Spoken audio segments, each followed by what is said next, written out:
Welcome to the Hour of the Time. I'm your host, William Cooper.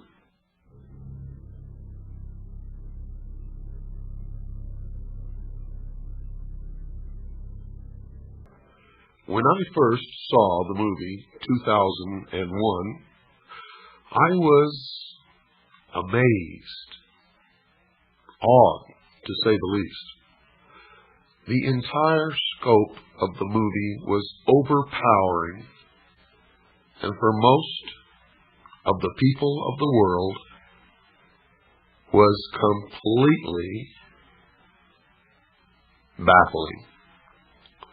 Most people who saw that movie did not understand from beginning to end what it was that they had experienced, but they knew, everyone who saw it, knew that they had experienced something profound.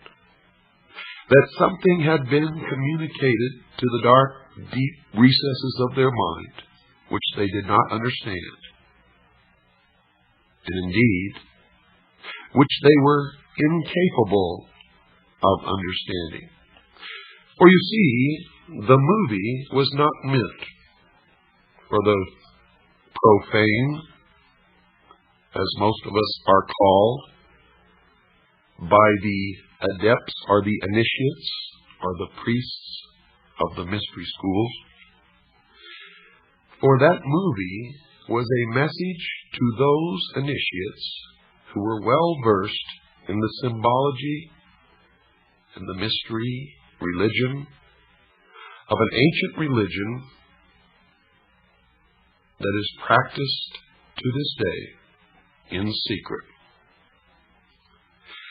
Now, I'm going to tell you the meaning of the symbology that you saw in the movie 2001, and then each and every listener should go to their local video rental store and watch the movie again from beginning to end. For it is the story of the entire human race according to the history of the mystery religion of ancient Babylon. Now, I can assure you that you will not understand any of what you are going to hear without ample preparation and without a basic understanding in the symbology of the ancient religion. And you're going to get that, and this is going to be a series of programs that will, in fact, take probably many hours to complete. But let me just go over the symbology of the movie 2001 quickly with you, and then we will go back to the very beginning, to the first primitive human, probably sitting on his haunches, munching upon some vegetable, watching the sunrise in the east.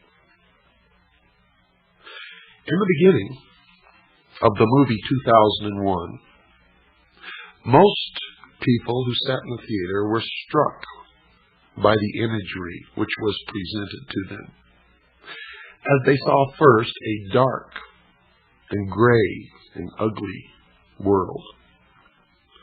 And as that world began to move down from the center of the screen, they saw behind it a moon.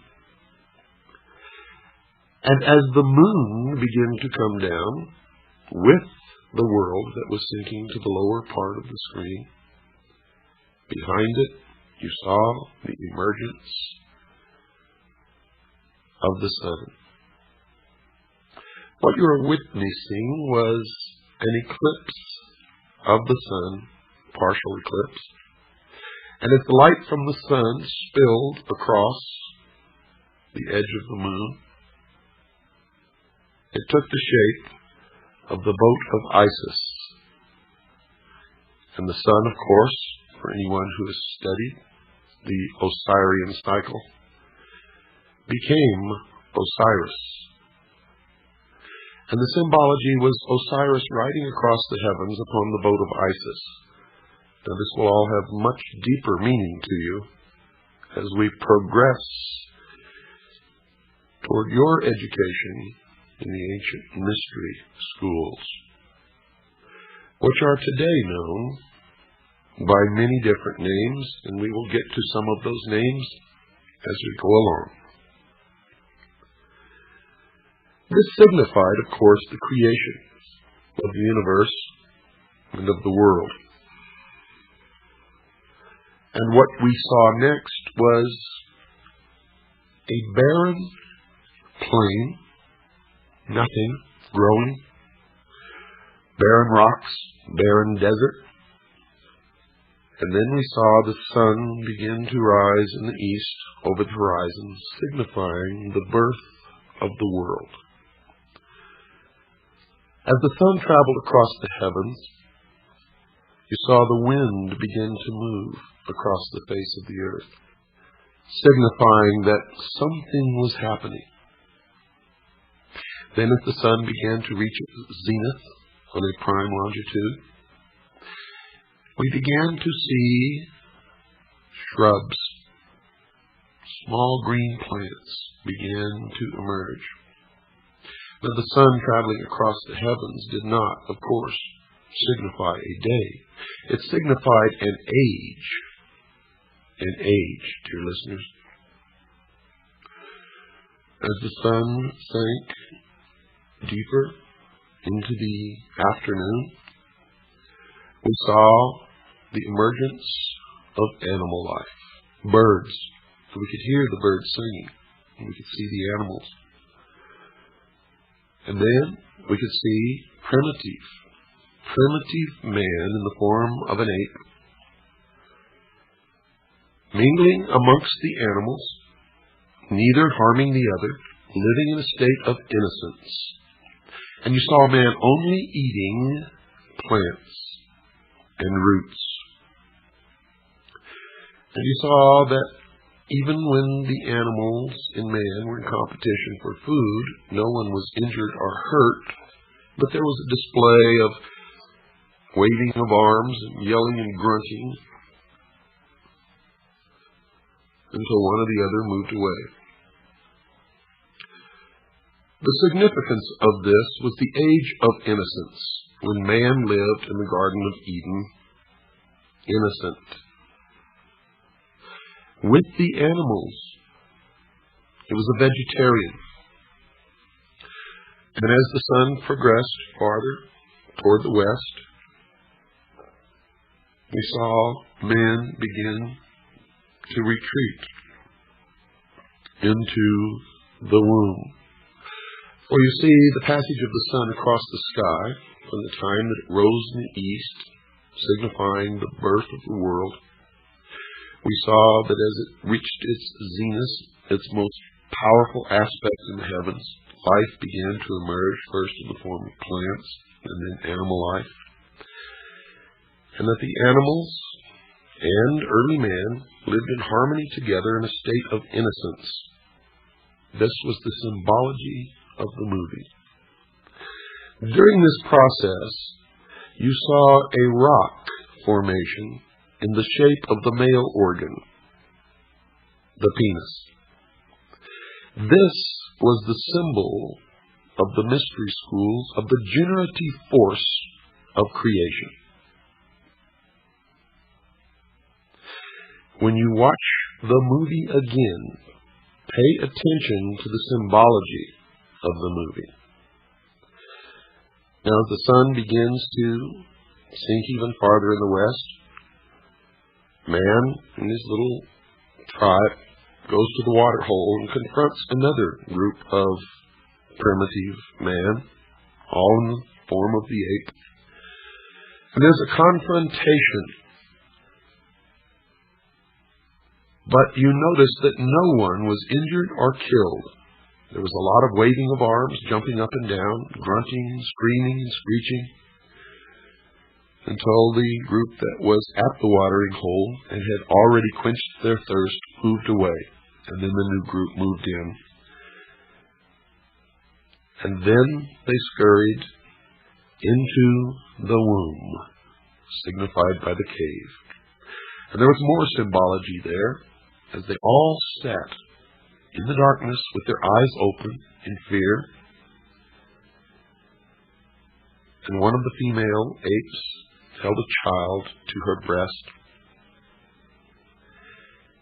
And you were seeing man in the transformation from ape to human.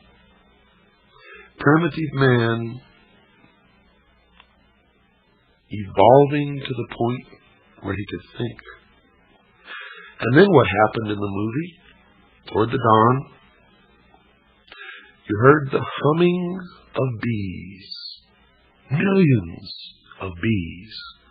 And the beehive and bees were a prominent symbol in the mystery schools. It signifies societal cohesion. Industry. Now, not industry as you may know it in the manufacture of cars, but industry in working together in a societal form. In this case, the very basic rudiments of society. And as the sun again began to rise up in the east, signifying the dawn of the new man, the audience beheld an obelisk, a monolith. In front of the cave are the womb from which the apes emerged, and it appeared that the humming of the bees was emanating from this block of stone.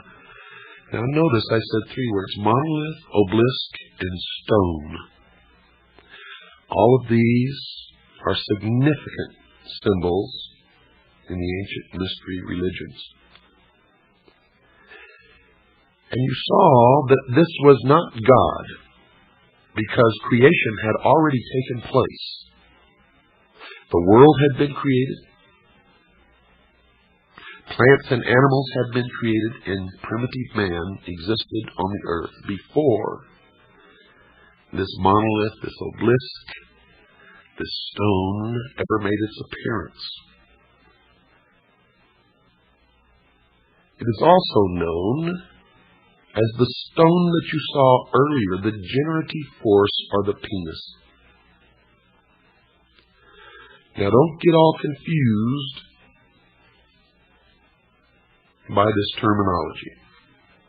It will begin to make sense to you as we go along. It took me many years of study to understand what I am now imparting to you.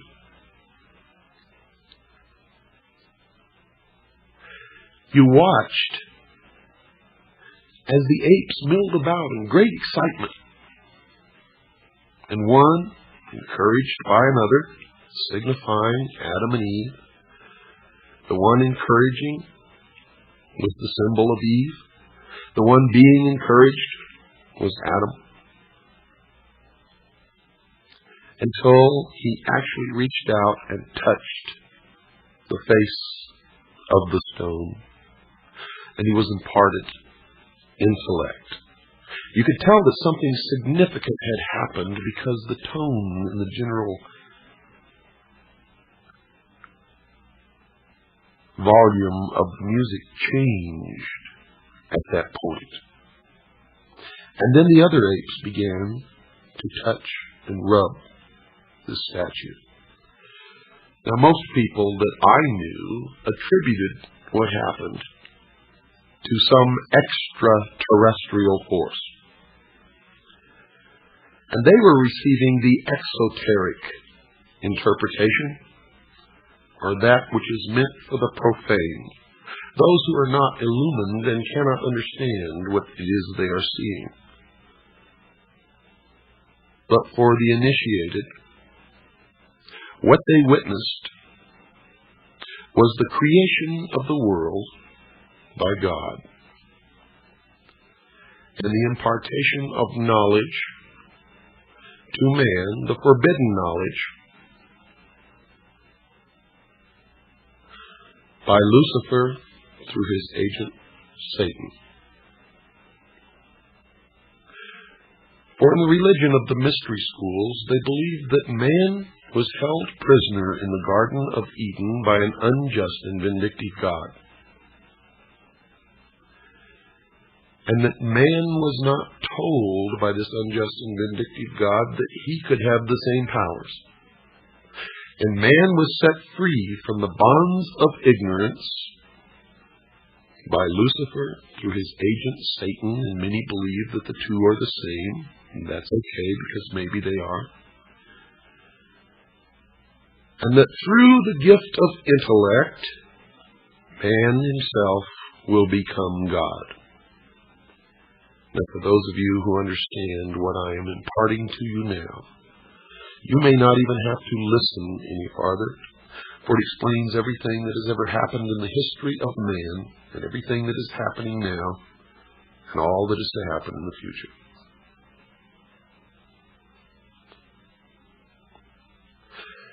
As it progressed, you saw the first primitive man form the first original thought with the use of the gift of intellect, when he squatted in the dust and picked up a bone and flopped the bone over and saw it hit a rib, and the rib flew up into the air, and he looked at it, and he flopped it over to the other side and hit another piece of rib bone and flew up into the air.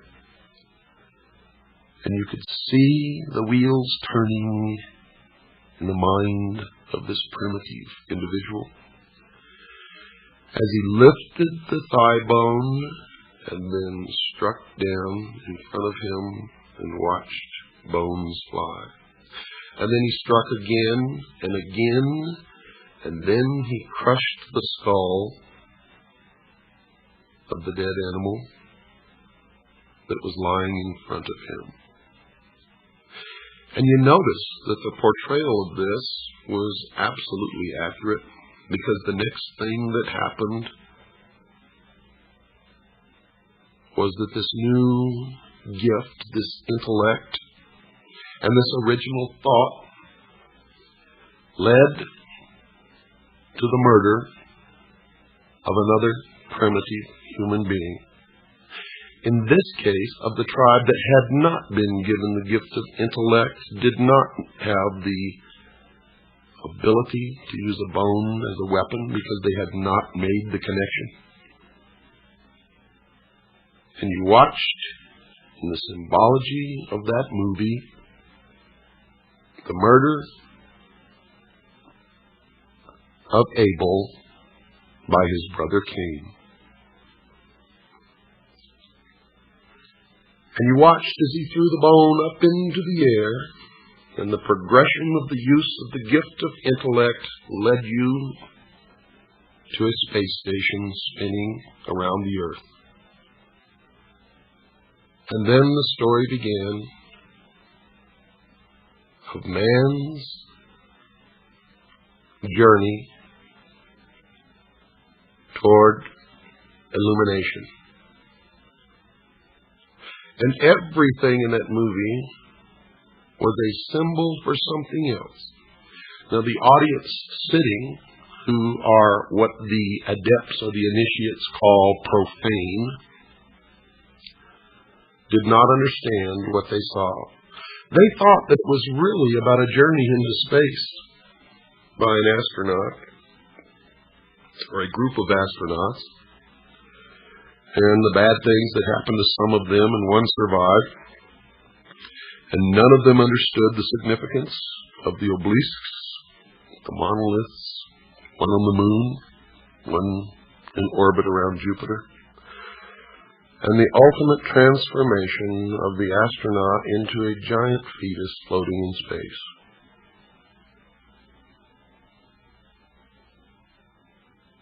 And to tell you the truth, when I first saw the movie, I didn't really understand it either, but I knew that there was something of such import there that I needed to know, that I never stopped studying until I found out.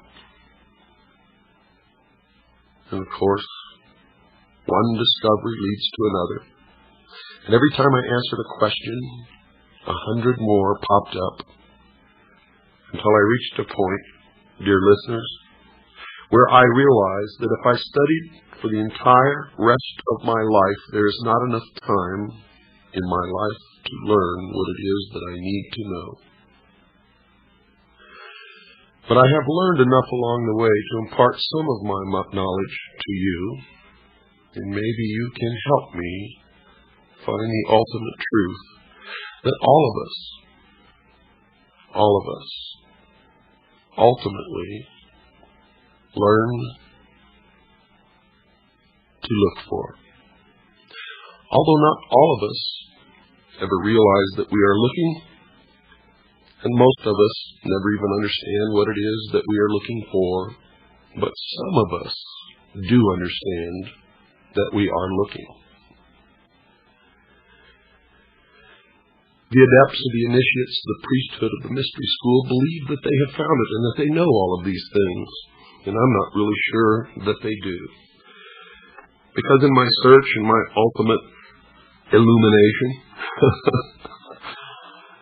and yes, I have become, to a degree, illumined, or illuminated. I have discovered that I am more illuminated than most of those who have gone through the process of initiation in the mystery schools and believe that they know more than I do. And it's not true. I have surpassed them by so far. And they believe that they are so far ahead that it has become difficult for me to place myself in any kind of logical progression along a path that I am following, and I know not where it will ultimately lead. But I know that many have been misled along this path and are worshiping the fallen angel that we know as Lucifer. Many believe that Lucifer and Satan are the same. Many people believe that they are totally different entities and that Satan is evil and Lucifer is not. But Lucifer rebelled against God, according to the Bible, and was expelled from heaven and flung to the earth to be the master of the material world, the master of the earth. Now, if Lucifer is indeed Satan, how this transformation took place, I am not wise enough to know. If they are different, then I have not yet discovered where Satan came from, if Lucifer is not Satan. Now, there are people who have professed to know the answers to these questions and have sat down and we've talked for hours. And I still am not sure that they are right or that they are wrong. And I'm still looking for the answer to that question. But I do know this. Ancient man witnessed something that he described in his oral history and in his writings. And it could probably be called the first UFO sighting in the history of the world. How art thou fallen from heaven, O Lucifer, son of the morning star? Now notice, Lucifer was called the son of the morning star, It was also called the Morning Star, and there is a great mystery here, because Christ also called himself the Morning Star. Now, how all that fits together, I do not know, but I have been told by those who have been initiated in the mystery schools that Christ and Lucifer are one and the same being. However, I cannot bring myself to believe that. What you believe, of course, is your own business, and is not my intention to make you believe anything, but rather to impart to you what I have learned over many, many years of study into the secrets of those who worship the ancient mystery religions in secret for thousands of years. For you see, that monkey who sat there squatting on his haunches in the desert, striking the earth and the pile of bones with this great thigh bone, was the first priest of the mystery schools. And it was this first priest who then began to initiate others into the secrets. And they are the ones who have been responsible, according to my research, for most of the scientific developments and the forward movement as far as material progress goes of the human race. For they were the learners. They were the ones who developed science. They were the ones who hid their developments and used their science and their knowledge and their secrets to govern others, usually not as kings, but as advisors and as priests, and in all actuality, the powers behind the thrones in ancient times and even today. They have ruled from the shadows, you see,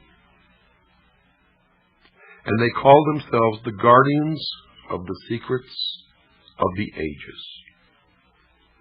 And their first religion was called astrotheology, or the worship of the heavens. And their first object of worship was the sun. The second object of worship was the moon. And everywhere you see the mystery schools or the mystery religion, you will see the symbols of the sun and the moon, also known as Osiris and Isis,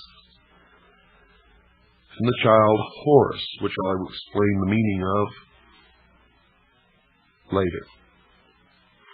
Right now, folks, we must take a break. Don't go away. I'll be right back after this very short pause.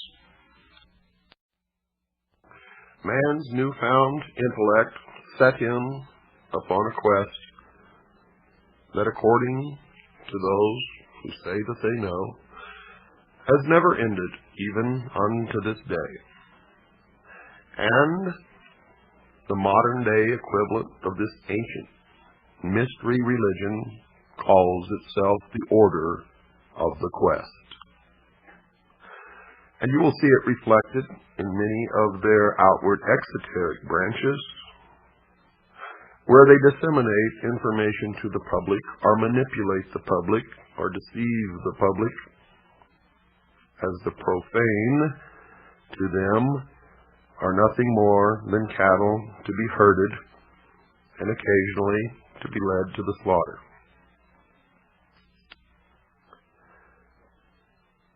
In the movie 2001, the quest led them ultimately into space and to the moon. where they were further imparted knowledge by Lucifer, again, in the form of the obelisk, the monolith, the stone, the penis. And you'll understand what that means later when we get into the Osirian cycle, or the legend of Isis, Osiris, and the child Horus. When they were imparted knowledge again on the moon, it set them off on a further quest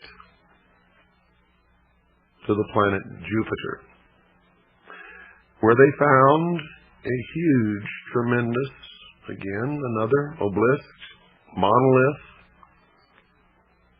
stone, the generative force, the penis, floating in space, orbiting the planet Jupiter.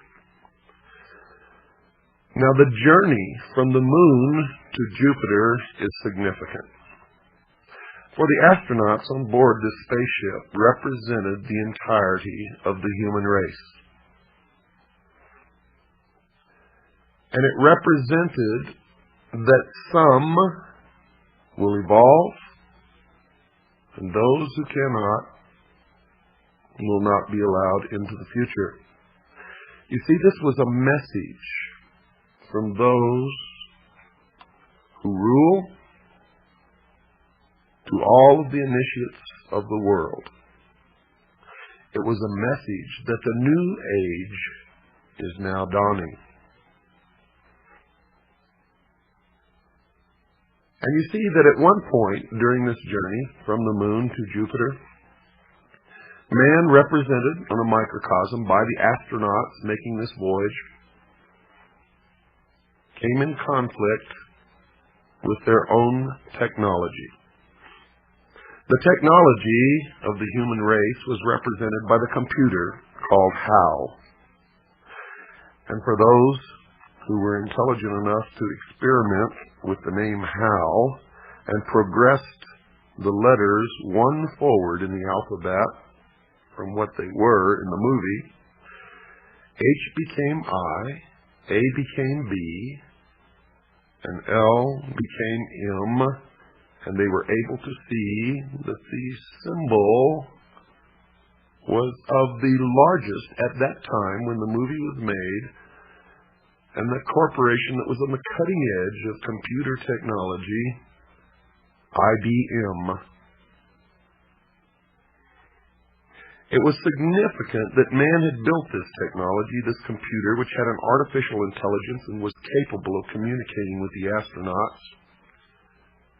And yet they had forgotten to put a switch in the machine which could be turned off at will. Now, you have to understand that this is all symbology. HAL represented many things. He represented the atomic bomb, the hydrogen bomb, chemical warfare, bacteriological warfare, represented the state-of-the-art of technology, where it became so complicated that no one man could be an expert in it, and thus might unknowingly participate in the building of a technology which could destroy him, yet he only worked on a part or a portion of it, the knowledge of which did not indicate to him that the end product could be a danger. And we see that happening now, don't we? Where everybody has to specialize in one small portion of technology because the overall picture is so complicated and so far beyond our understanding, that we see the prediction made in the movie 2001 actually becoming true before our very eyes. Just in my lifetime, I've seen automobiles that I could take apart and put together blindfolded myself as a teenager,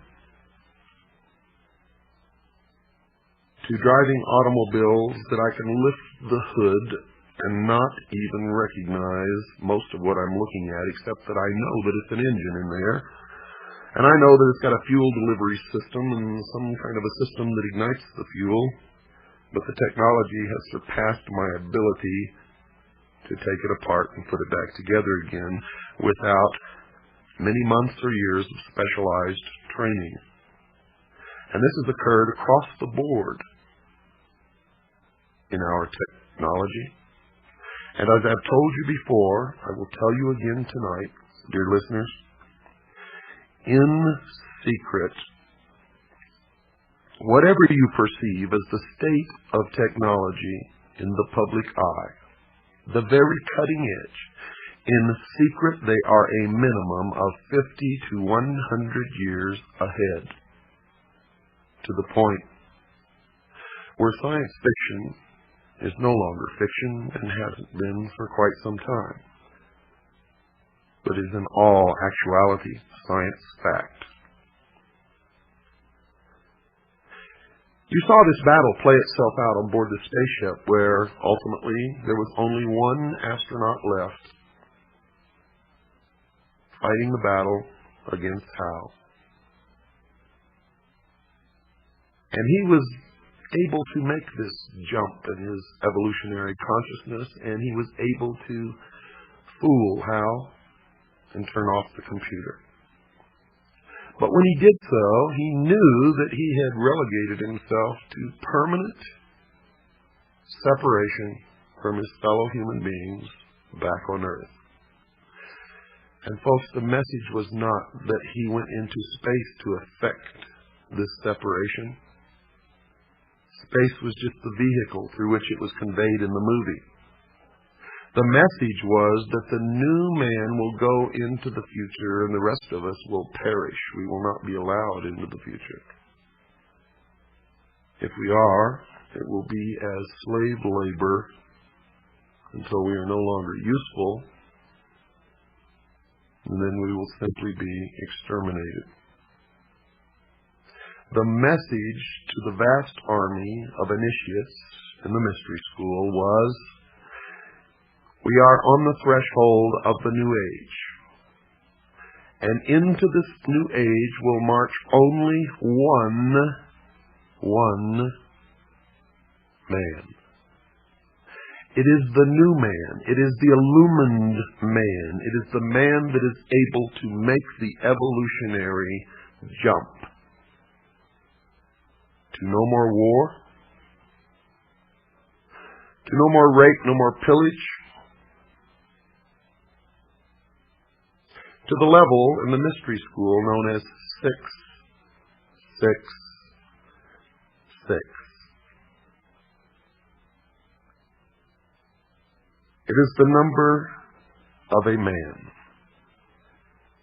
It is the illumined man to the mystery schools. To those of us who are Christians, it is the symbol, mark of the beast, the indication that the Antichrist has arrived, and the beginning of the time predicted in the book of Revelation known as the tribulation. Now, all of this that I thought I knew so well and understood has become even more mysterious to me now,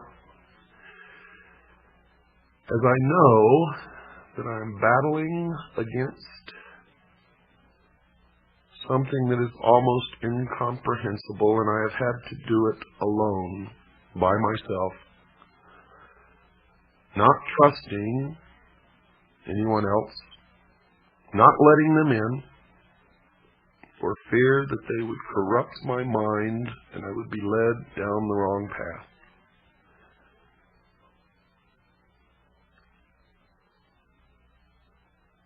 And I still do not know the answers, but I have an awful lot of clues and a lot of facts, and I've learned an awful lot. And maybe I am more confused than I ever was in my entire life. But after you hear the results of what I've learned, and after I am for the first time since I've learned all of this, communicate it to other human beings and let you know how really confused I am.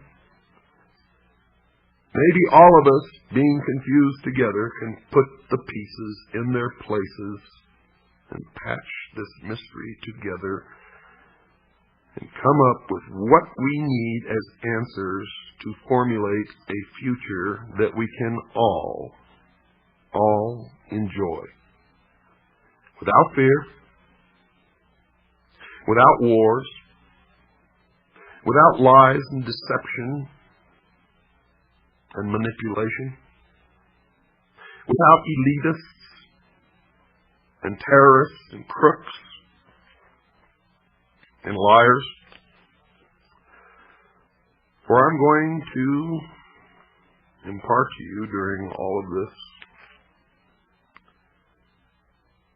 that the priests of the ancient mystery religion are the ones who have caused most of the misery in the history of man. And if they had not learned this knowledge, the secrets of the ages that they keep from the rest of us and use to manipulate us, maybe we would have reached peace in this world hundreds of years ago.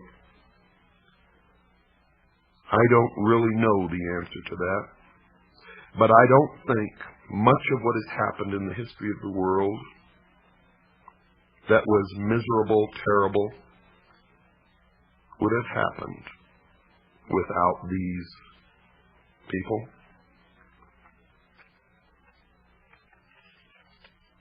But I may be wrong. And as always, when you listen to this show, don't believe a word you hear unless you could substantiate it in your own research. At the end of the movie, what you saw as the astronaut became older and aged, and this was the symbol of gaining knowledge and wisdom.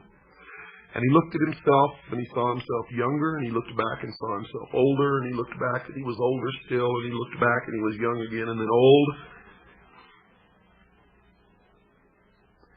And then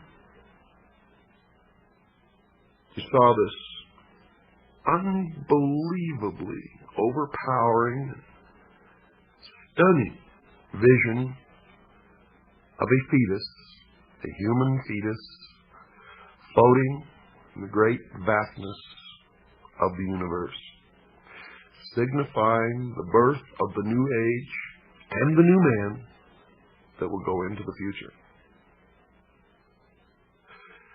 Now, in the sequel to 2001, you saw that this astronaut who had made the jump came back and talked to some select few, signifying that he had then become a teacher to the rest of us. And when he was asked what happened to him, he said, and I quote, "Something wonderful," unquote.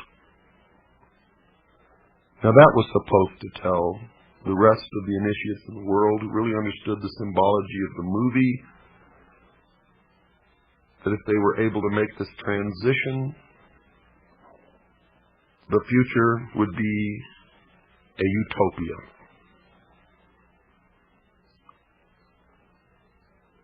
And I don't know whether it will be or not, but I can tell you this: the priests of the ancient mystery religions are in charge right now, and we had better damn well find out, and we had better do it very quickly. For the new age is the age of Aquarius, and the exact date of the dawning of the age of Aquarius can be determined astrologically. And I'm not going to tell you what that date is, although I have it right here on a piece of paper in front of me. I want you all to help in this search. God knows I need help. I can't save us all alone. And there's always the possibility, because I am human, that I could make the wrong decision or make the wrong interpretation.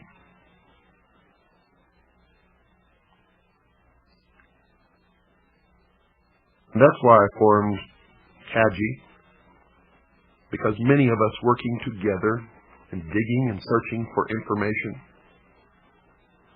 are much more likely not to make the mistakes than one man working alone.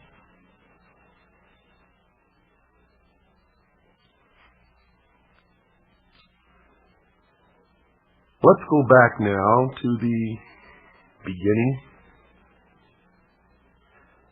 when man was in his infancy on the evolutionary scale of development.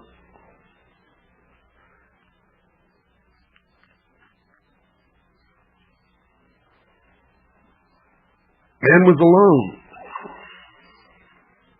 Alone in the sense that he did not have all of the help and the knowledge that we have today that enables us to survive. You see, man then was subject to the cold, to the wild beasts of prey. He didn't have a home, didn't have air conditioning in the summer, didn't have heating in the winter, didn't have medical doctors. If he became ill or injured, was most likely to die. So it did not take ancient man very long to decide that in this world the single greatest enemy to be feared was the darkness of night and all the unknown dangers that came with it. And simply stated, man's first enemy was darkness. Now, understanding this one fact alone, one can readily see why the greatest and most trustworthy friend the human race could ever have at that time was, by far, heaven's greatest gift to the world, that glorious rising orb of day that we call the sun. And that was the beginning of the battle between light and darkness. And it was man's first understanding of the birth, the death, and the rebirth of a deity. For the sun rose, was born in the morning, traveled across the heavens, where it reached its most powerful point, the zenith, and that will explain why so many things occur at noon or near noon, and then signifying old age and the end of its life, sank into the west and then died. And man was subjected to the rigors, the dangers, and the cold of night, until his God again was reborn the next morning. Now, folks, I'm not making any of this up, and it took me many, many years of study to figure this out. Man noticed that the moon also rose, lived a different life than the sun, and then set and died and was reborn again. The sun, because of its brilliance, became the master or the greatest deity. And the moon took on the feminine aspect because the moon reflected the light of her master.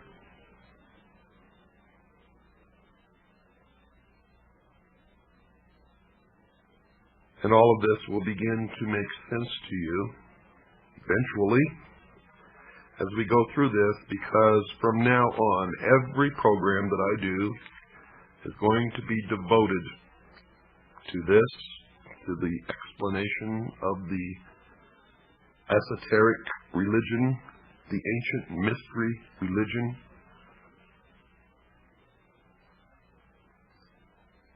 And it's important that we all understand it because these are the people in charge. And don't ask me to tell you the truth of religion, for I really believe in the Constitution and that we all have a right to worship our own God in our own way. And no one has the right to tell anyone, unless asked, what they should believe. You all know by now that I am a Christian. But I'm not a Christian in the sense that I follow the dogma of any church or the preachings of any preacher or necessarily word for word the Bible. I stick strictly and only to those words that are directly attributed to Jesus Christ, and I attempt to follow those words in my daily life. And it doesn't matter to me whether anyone proves that he never lived or that he lived or not. I have found that those are the most profound teachings amongst all of the books and teachings that I have ever heard or read in my entire life. And until someone can prove to me that there's something better, that is what I will always adhere to. I do not advise you what you should believe or not believe. But I do advise you that we all need to learn as much as we can about everything that we can, because one thing I have learned in my life is that most of what we have ever been taught has been a lie. And that whoever these people are, and I know who they are, I will impart that knowledge to you, who are the priests, the adepts, and the initiates in the mystery schools, they are in control, and they are shaping the future, and that future will affect all of us, so we had better learn as much about them as we can. You cannot identify an enemy unless you know the enemy, and you cannot fight a battle if you know nothing about the battle tactics of your opponent. And when you understand that Lucifer is the son of the morning star, or the morning star itself, then the creations of the members of the mystery school begin to make much more sense. Good night, and God bless you all. You're listening to the Hour of the Time. I'm your host, William Cooper. Tonight, ladies and gentlemen, we begin the origin, the history, the dogma, and the identity of the ancient mystery religions which are now known as the mystery schools, the Order of the Quest, Freemasonry, the ancient Order of the Rose and Cross, the Knights Templar, the Sovereign and Military Order of the Knights of Malta, the Order of St. John of Jerusalem, the Prieuré de Sion, the Thule Society, are sometimes known as the Thule Society, the Order, the Skull and Bones, the Russell Trust, the Jason Society, the Scroll and Key, the Illuminati, and I could go on and on and on and on.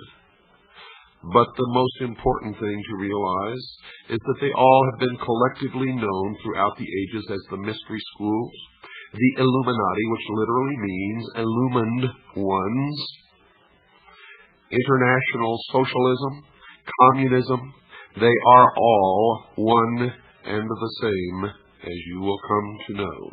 And you will understand perfectly how they've been able to infiltrate all of our society.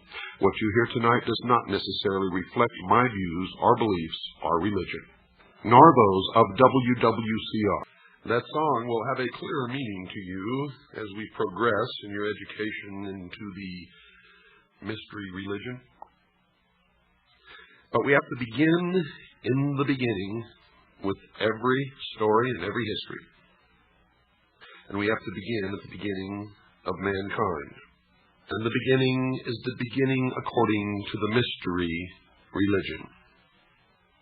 And they believe wholeheartedly that man is a product of evolution, not of an extraterrestrial race, and not of the creation of some benevolent God.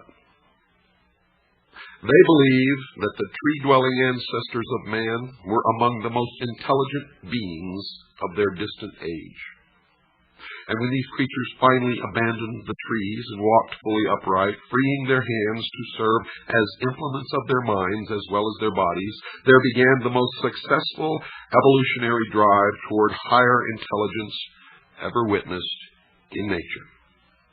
As ground dwellers, these creatures were easy victims of the great predators who hunted them down by day and surprised them at night as they huddled in clearings or in caves. They could not compete in strength, ferocity, or speed with their attackers. Armed with little except their hands and what their complex brains enabled them to do with those hands, they had to think or die. For untold thousands of years, most of them met early, violent deaths. Only a few in each generation had the good fortune and the ability to outwit their enemies.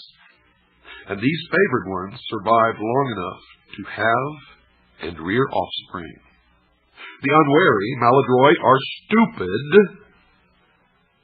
died early.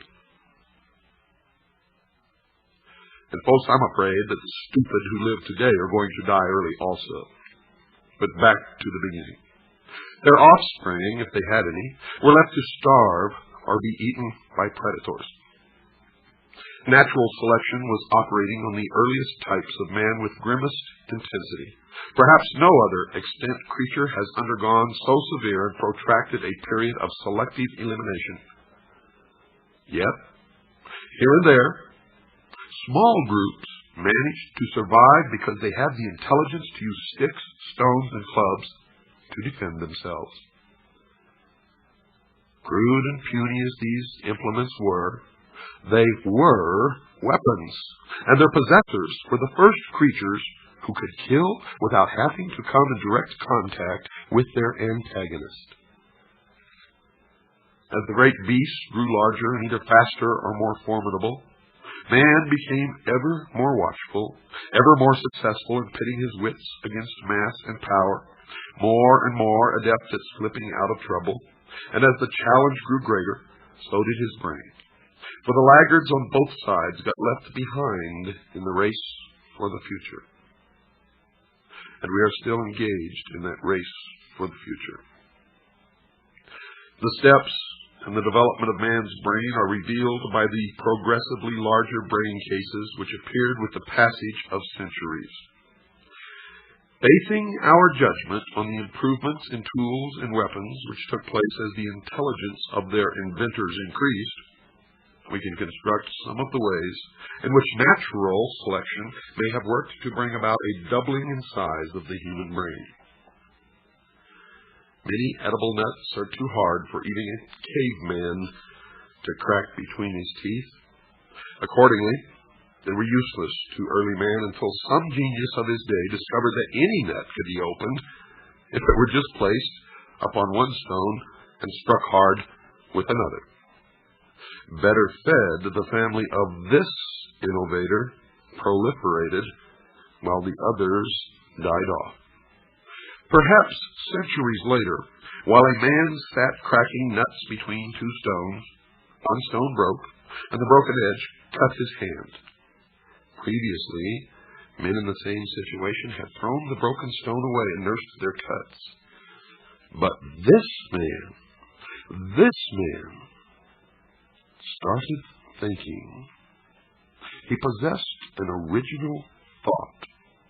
Since the edge had cut through his skin and drawn blood, it might also cut through the skin of the small animals he caught, making it easier to get at the meat. The first knife was invented. He and those close to him, and those intelligent enough to imitate them, increased in number and the rest died off. They had a cutting tool which made it possible for them to skin and eat meat in less time, so they had more time for hunting.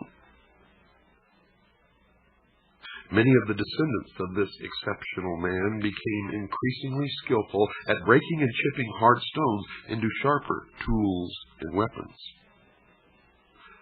And if you've been to a museum of natural history and you've seen these fine, beautiful flint arrowheads and spearheads, then you know that it took patience and great skill. And this means a further development of the human mind.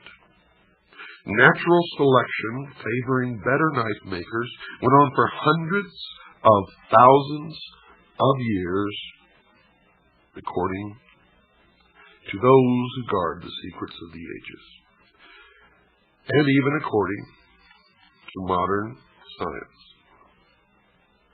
A great many centuries later, a young father foraging for his brood may have come upon a long, straight stick, splintered at one end. Well, he pulled and chewed at the splinters until only one stout point was left, or at least that's how we can imagine that it was done. It seemed to him a very useful stick, for it was sharper than the digging sticks which the women used. He may have remembered a night during his boyhood when a great cat had charged his family's campsite and dragged away a younger sister. Now that he had small children of his own, the memory of that attack was ever present. Lately, he had seen fresh panther tracks. Another family not far away had been attacked and the mother had been killed.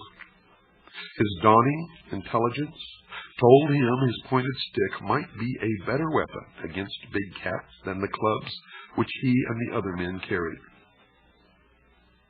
So for many days he kept the long stick near him, even when he was laughed at for having what was regarded as a woman's tool. Not only did he possess a greater intellect than his fellow men, but he possessed more courage to resist their laughter.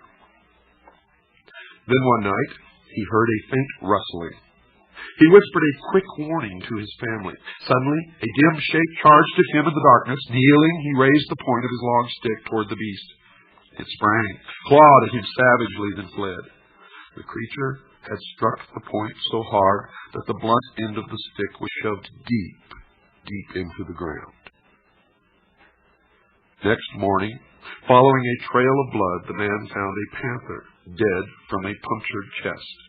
The long, sharp stick had saved his life and the lives of his family members. In the same situation, less perceptive men, armed only with clubs, would have been killed. From that time, he, his sons, and their sons carried impaling sticks whenever big predators were near. Foresight, genetically transmitted to their descendants, had given them a new weapon, which they used with devastating effect against their natural enemies.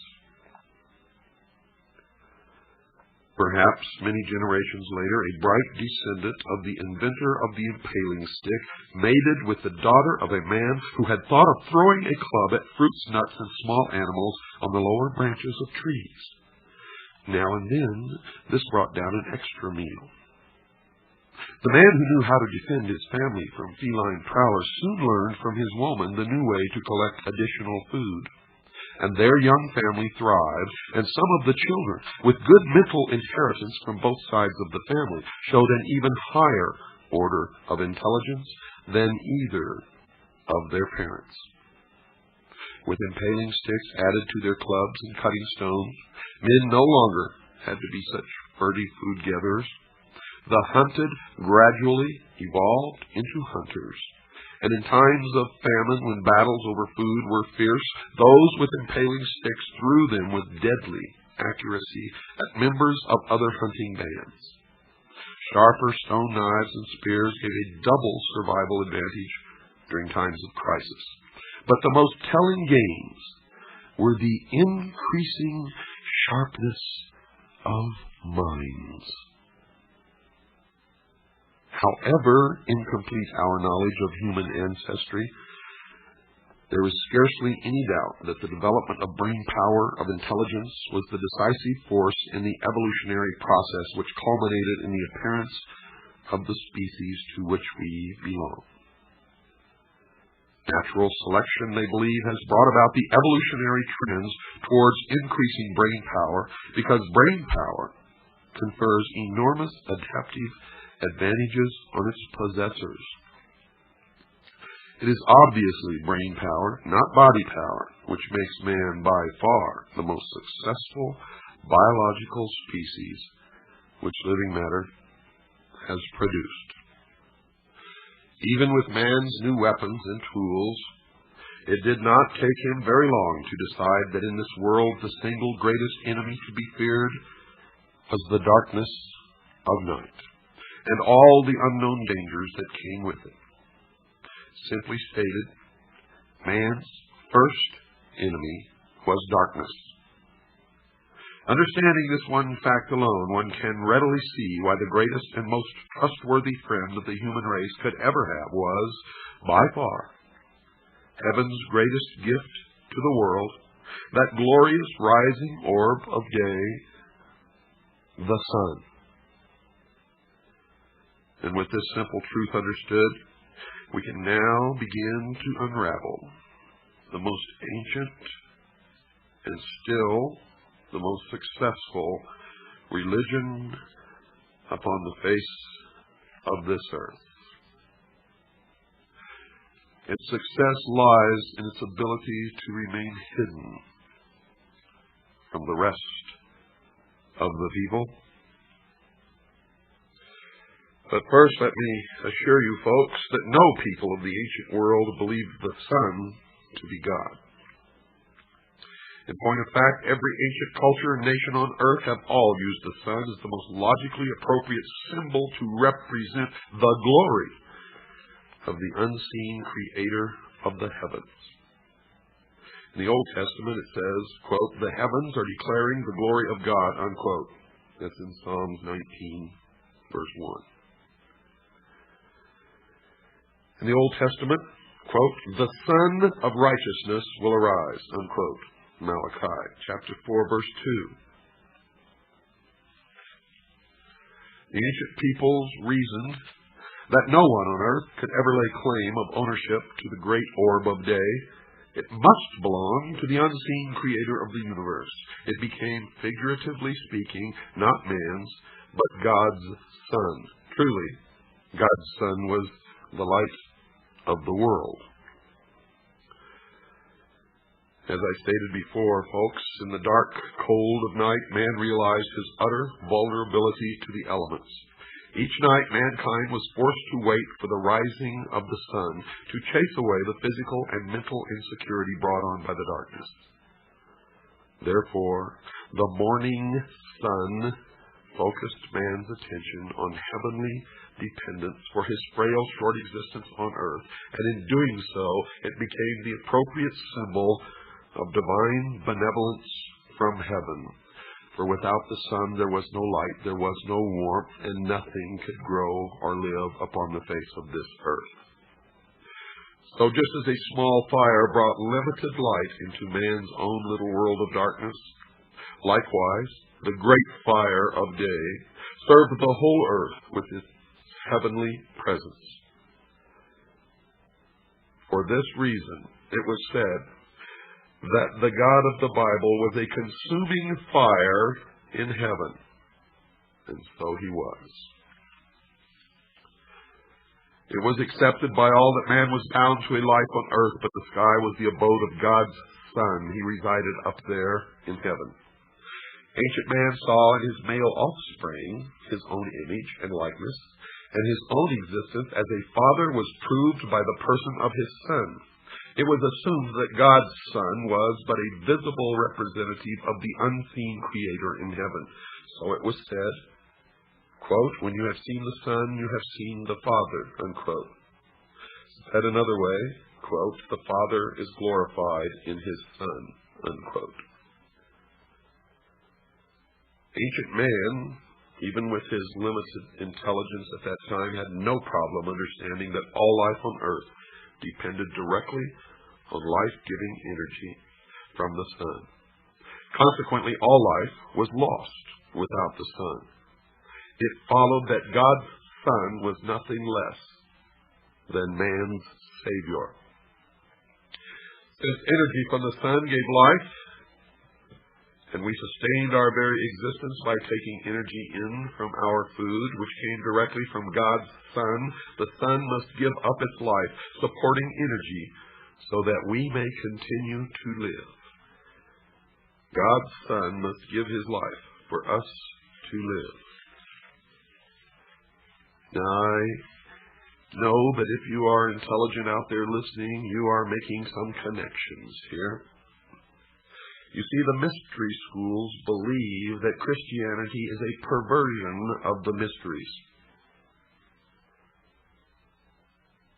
While it was plainly true that our life came from and was sustained each day by our Savior, God's Son, it was and would be true only as long as the sun would return each morning. And our hope of salvation would be secure only in a risen Savior. For if he did not rise from his grave of darkness, all would be lost. All the world waited for his imminent return each morning. The Father would never leave us at the mercy of this world of darkness. The heavenly promise was surely that, quote, he would come again, unquote, to light our path and save those lost in the darkness. Logically, even if man himself died, as long as the sun comes up each day, life on earth will continue forever. Therefore, it was said in the ancient texts that everlasting life was the gift the Father gives through his Son. For God so loved the world that he gave his only begotten Son, that we may have life everlasting on earth. And the ancient text did not mean for you personally, but on earth everlasting life. That is the interpretation of the mystery schools. Since evil and harm lurked at every turn in the fearful dark of night, all evil or harmful deeds were naturally the works of darkness. And with the return of the sun each morning, man felt more secure in his world and therefore was at peace. Therefore, God's Son was, with his warm rays of hope, the great, quote, Prince of Peace, unquote. And of course, the reverse was equally true. The evil of night was ruled over by none other than, quote, the Prince of Darkness, unquote. Hence, evil is of the dark, or the devil. It was only a short step to see that the light of God's Son equated with righteousness and truth, and evil with darkness. From then on, it was simple to understand. Light was good, dark was bad, and the priests of the ancient mystery religion always followed the light. They always looked toward the east. They considered themselves to be illumined. That being true, in the great orb of day, God's Son could rightly say of itself that, quote, I am the light and the truth, unquote. We should all, in their words, not mine, give thanks to the Father for sending us his Son, spelled S-U-N, in case some of you were getting confused. In every instance where I have mentioned the word Son, it has been in reference to the Son, S-U-N. For the peace and tranquility he brings to our life is even called solace. Solace is from the word solar, which means sun. Are you beginning to see the light?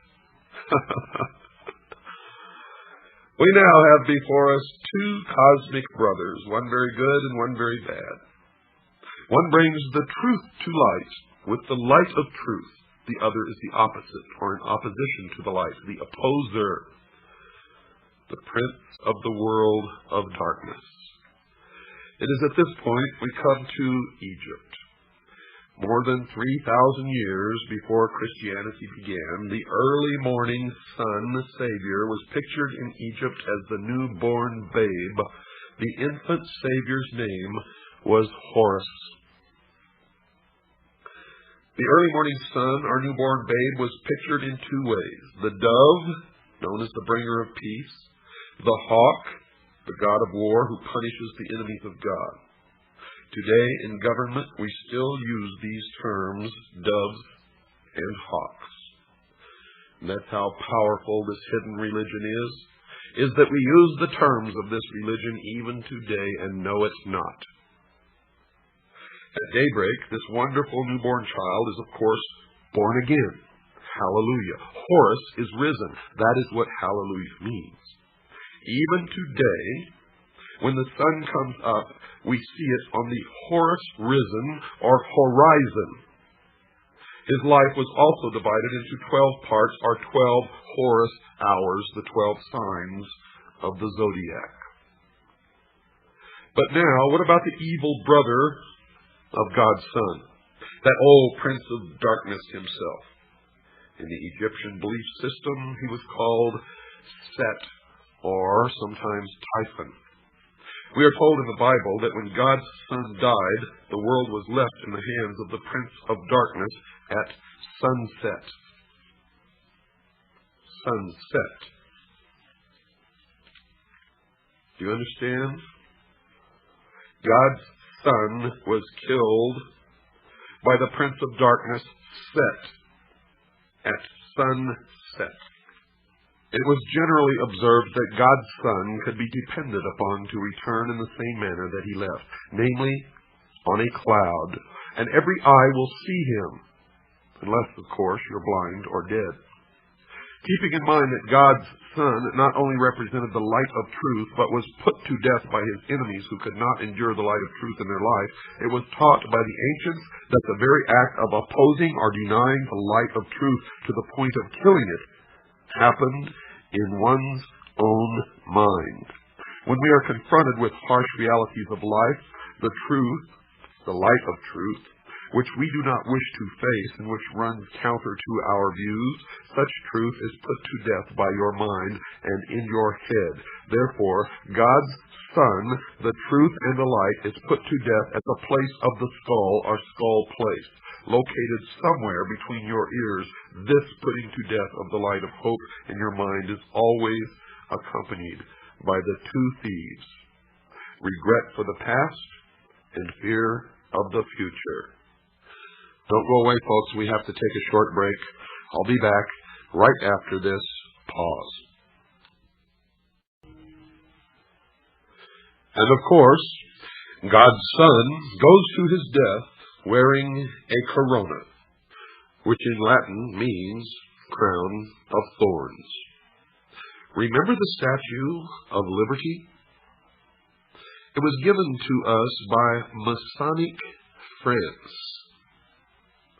To this day, kings still wear a round crown of thorns symbolizing the rays of the sun.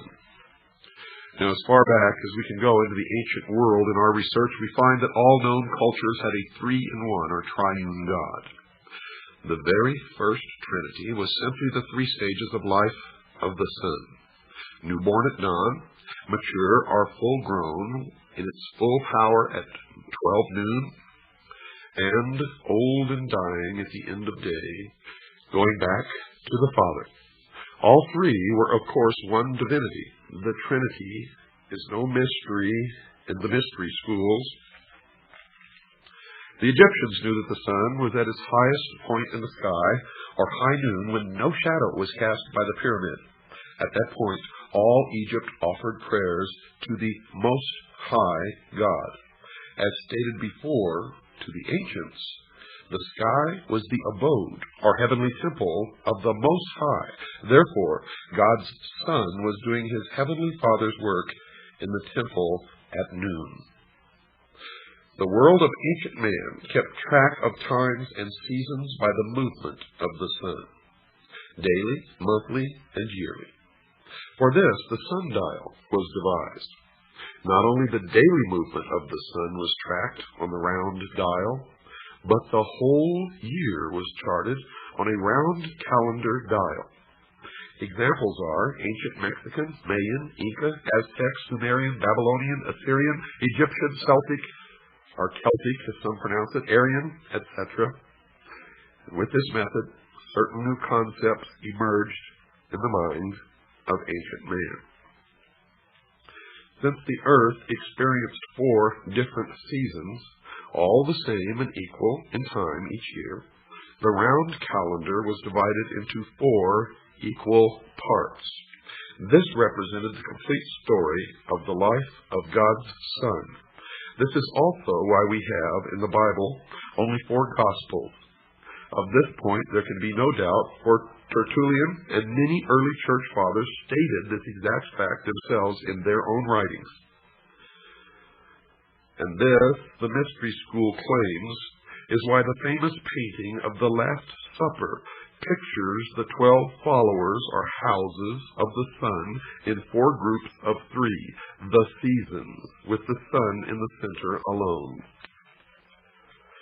On the round surface of the yearly calendar, you draw a straight line directly across the middle, cutting the circle in half. One end being the point of the winter solstice, the other end being the point of the summer solstice. Then draw another straight line crossing the first one. One end of the new line being the spring equinox, the other end being the autumn equinox. You now have the starting points for each of the 4 seasons. This is referred to by all major encyclopedias and reference works, both ancient and modern, as the cross of the zodiac. Thus, the life of God's Son is on the cross. This is why we see the round circle of the sun on the crosses of Christian churches. The next time you pass a Christian church, look for the circle, sun, on the cross. On December the 22nd, the sun going south reaches its lowest point in the sky, our winter solstice. At that lowest point, the sun stops moving on the sundial for 3 days, December 22nd, December 23rd, and December 24th, in the southern constellation known as the Southern Cross. Hence our Savior, dead for 3 days, died on the cross. The Southern Cross constellation, that is. This is the only time in the year, folks, that the sun actually stops its movement in our sky, according to the mystery schools. On the morning of December the 25th, the sun begins its annual journey back to us in the northern hemisphere, bringing, of course, our spring. Therefore, on December 25th, the sun is born again. And to this day, his worshippers still celebrate his birthday. It is at this point that we should look at the significance of the recurring number 12 in the Bible. First, 13 is said to be unlucky for humans. It is a heavenly number and represents the Son plus the 12 equals 13, or Christ plus the 12 disciples equals 13. It's unlucky for a different reason, folks. And I will explain that on another program, but it has to do with the persecution of the mystery school, the mystery religion. It would be well to get a Bible concordance and look to see how many times the number 12 is used in the entire Bible. Remember, the mystery religion is a religion of the heavens. Also in the Bible, you will find many combinations of the number 7 in the mystery religion that represents the 7 stars of the Pleiades. And you can see the emergence of the mystery religion in the UFO movement when the Pleiadians come to talk to Billy Meyer in Switzerland. Oh my, how we are deceived by these people. Here are a few examples of the use of the number 12 in the Bible. The 12 months of the year, the 12 apostles of the sun, the 12 tribes of Israel, the 12 brothers of Joseph, the 12 judges of Israel, the 12 great patriarchs, the 12 Old Testament prophets, the 12 kings of Israel, the 12 princes of Israel, God's Son and temple at 12, and there are many more. All these examples, and countless more, derive directly from the ancient world's fascination with the 12 signs of the zodiac. Now remember, folks, what I'm giving you is the teachings of the Mystery School. This does not necessarily reflect any of my own beliefs or my own religious beliefs or those of WWCR. We cannot fight against these manipulators unless we know who they are and what they believe. And what you want to believe is your own business. As we noted before, folks, the year was divided into 12 equal parts, or months, and to each month was appointed a heavenly symbol or astrological sign. 3 of these signs made up one season, and the world of the heavens was divided into 4 separate seasons. Each of the 12 monthly signs were called houses of the heavenly zodiac. The astronomers of Babylon divided the sky into 12 houses. They did this to account for the fact that the planets were not always exactly in the ecliptic, but appeared to wander a certain number of degrees either side of it. They therefore had to assume that each sign of the zodiac extended its influence through a fixed portion of the sky, which they thought of as a house to which a planet could return when it completed one of its journeys about the sun. The great god of the day had its house in Leo, the lion of Judah, where he ruled at the head of his splendor. The moon ruled in Cancer at the right hand of the sun. The other planets were given 2 houses, one for day and one for night. And since the zodiac divided the sky into 12 equal portions, each of these houses was also equal, comprising 30 degrees, or 1/12 of the 360-degree circle. And the houses, the signs of the zodiac, were as follows. Aries was the ram, or lamb of God. Taurus, the bull, the golden calf. Gemini, the twins, which represented Cain and Abel, Jacob and Esau, or Jesus and Satan, for in Mystery Babylon, Jesus and Satan are brothers, and in some sects of the mystery religion, they are the same entity. Cancer, the crab. Leo, the lion of the tribe of Judah. That can be found in Revelations 5, verse 5. Virgo, the virgin, spring birth of God's Son, or Mary. Mary, or Marie, means pure, thus Mary, the Virgin, the Mother of God, when God is reborn or born in the spring. And that is where the mother holding the child, Isis with the child, Horus, and all through the history of the world, you will find a virgin holding a child in every culture, every language, in every continent of this earth. Libra, the scales. Scorpio, the scorpion, the backbiting traitor, Judas. Sagittarius, the archer. Capricorn, the sea-goat, or the goat of Mendes. Aquarius, man with the water pitcher. Pisces, the 2 fish. The age that we are leaving at this point in time is the age of Pisces. And, according to the mystery religion, we are entering into the age of Aquarius very soon in our future. And to them this has great meaning, for it means the dawn of the new age, the age of the illumined man. The number of the man is 666 in the mystery religion. Today, we have expressions when someone dies. We say things like they passed, or they passed on, or they passed away. The ancients said they passed over from one life to another. Over what? Over the river. And so it was with the coming of spring. As God's Son is resurrected from the death of winter to his new life in spring, this is why Christians celebrate the resurrection with a sunrise service at Easter.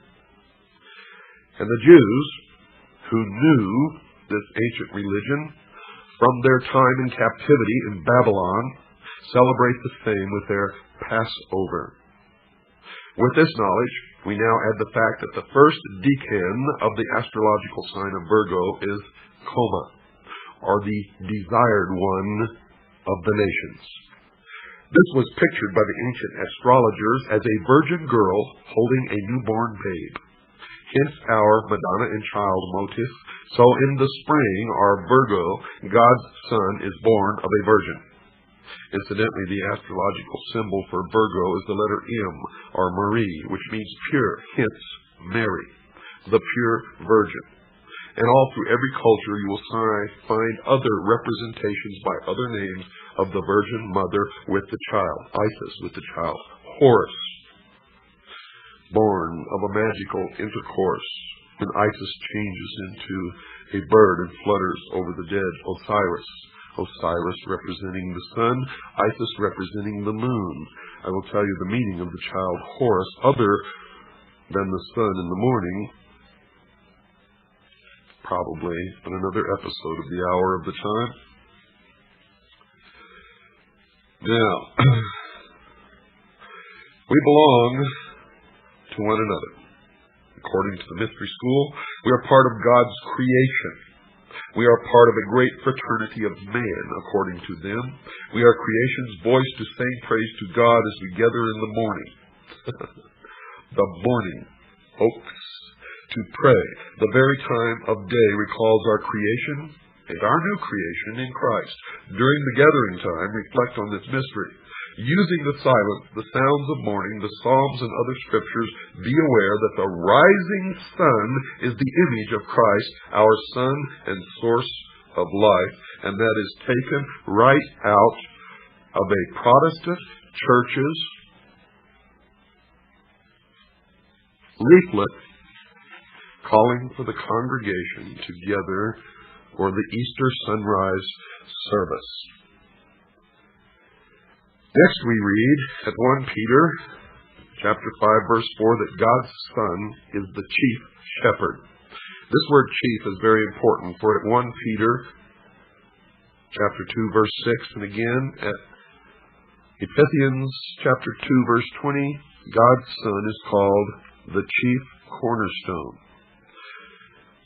Now, in our research in the mystery schools, we find that the word in Greek for chief cornerstone simply meant the peak of a pyramid. The peak of a pyramid. The corner foundation stone, or peak of the pyramid. The prefix acro, or topmost, was added by the Jews to the already existing Greek adjective goniaios, or at the corner.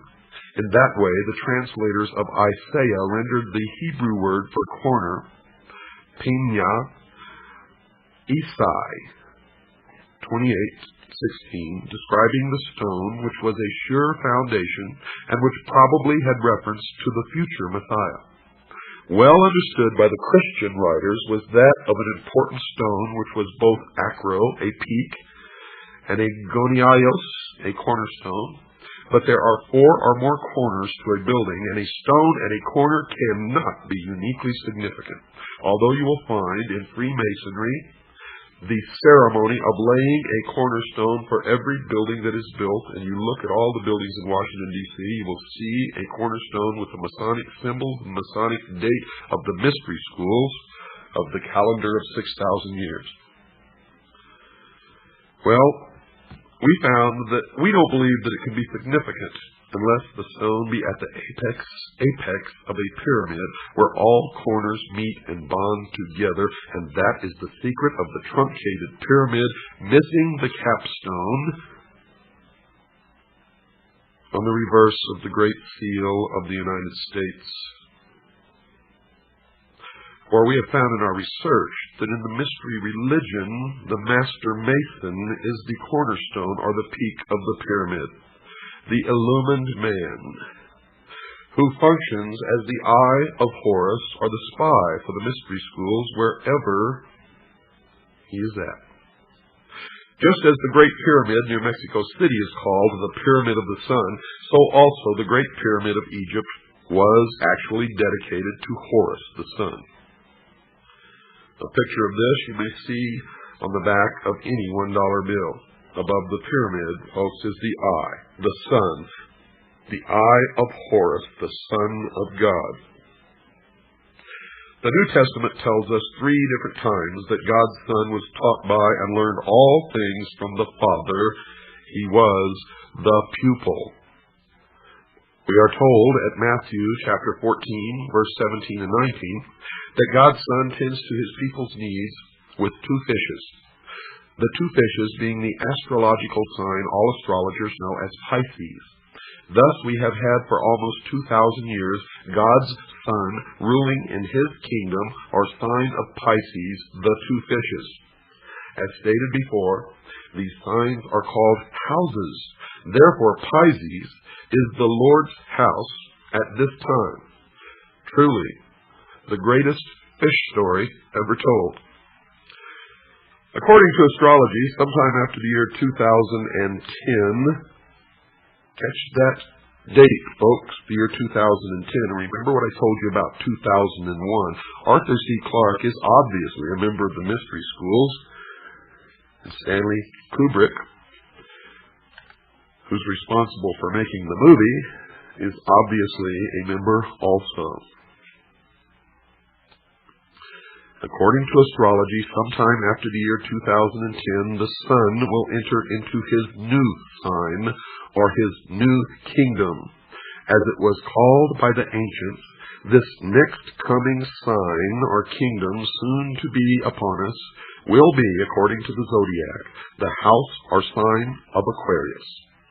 So when we read at Luke chapter 22, verse 10, we now understand why God's Son states that he and his followers at the last Passover are to go into the house of the man with the water pitcher. So we see that in the coming millennium, God's Son will bring us into his new kingdom, our house of Aquarius, the man with the water pitcher.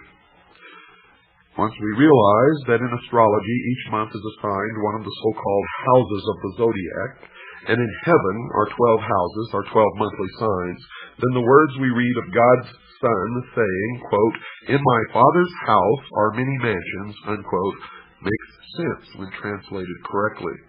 The proper translation is as follows: Father's house equals heavenly abode. Mansions equal houses. So correctly read, in the original text we read, "In my Father's heavenly abode are many houses." Yes, 12 to be exact, according to the mystery religion of ancient Babylon. By careful intention and study of the houses, you will be better enabled to interpret horoscopes. It is well to remember that just as the influence of one planet in one sign may be effected for good or ill by another planet in another sign, so the influence of planets in signs in general may be strengthened, weakened, enhanced, afflicted, or otherwise altered by the influence of planets and houses, according to their beliefs. A rule of thumb to remember is that signs measure your inherent qualities. The planets influence those qualities, and the houses indicate directions for them. In other words, the houses indicate certain things, and a planet in a house influences or activates the things indicated. Now, this is all according to their religion. If you want more explanation, please ask Nancy Reagan. Anyone familiar with modern-day Christianity must surely know we are said to be living in the last days. This teaching is in part based on the idea expressed in Matthew chapter 28, verse 20 of the King James Bible, where God's Son says, quote, "I will be with you even to the end of the world," unquote. End of the world? Yet another simple mistranslation to clarify, and there are many in the Bible with a proper understanding of the actual words used. This end of the world is translated differently in various Bibles. Some say end of time. Some say end of the days, and still others say conclusion of this system of things. So what does all this talk of the end time or last days really mean? Well, here's the simple answer, folks. According to the mystery schools, when the scriptures speak of, quote, the end of the world, unquote, the actual word used is not, I repeat, not, end of the world. The actual word in Greek is aeon, which when correctly translated means age. That's spelled, folks, A-G-E. Any library will have Bible concordances. Strong's Bible Concordance is a good reference work to use here. Look up the word age in any secular dictionary or Bible concordance. There you will find the word for age is from the Greek aeon, or A-E-O-N. Remembering that in astrology each of the 12 houses or signs of the zodiac corresponds to a 2,000-year period of time called an age, we now know we are 1,992 years into the house or age of Pisces. Now correctly understood, it can rightly be said that we today, in fact, are living in the last days. Yes, according to the mystery schools, we're in the last days of the old age of Pisces.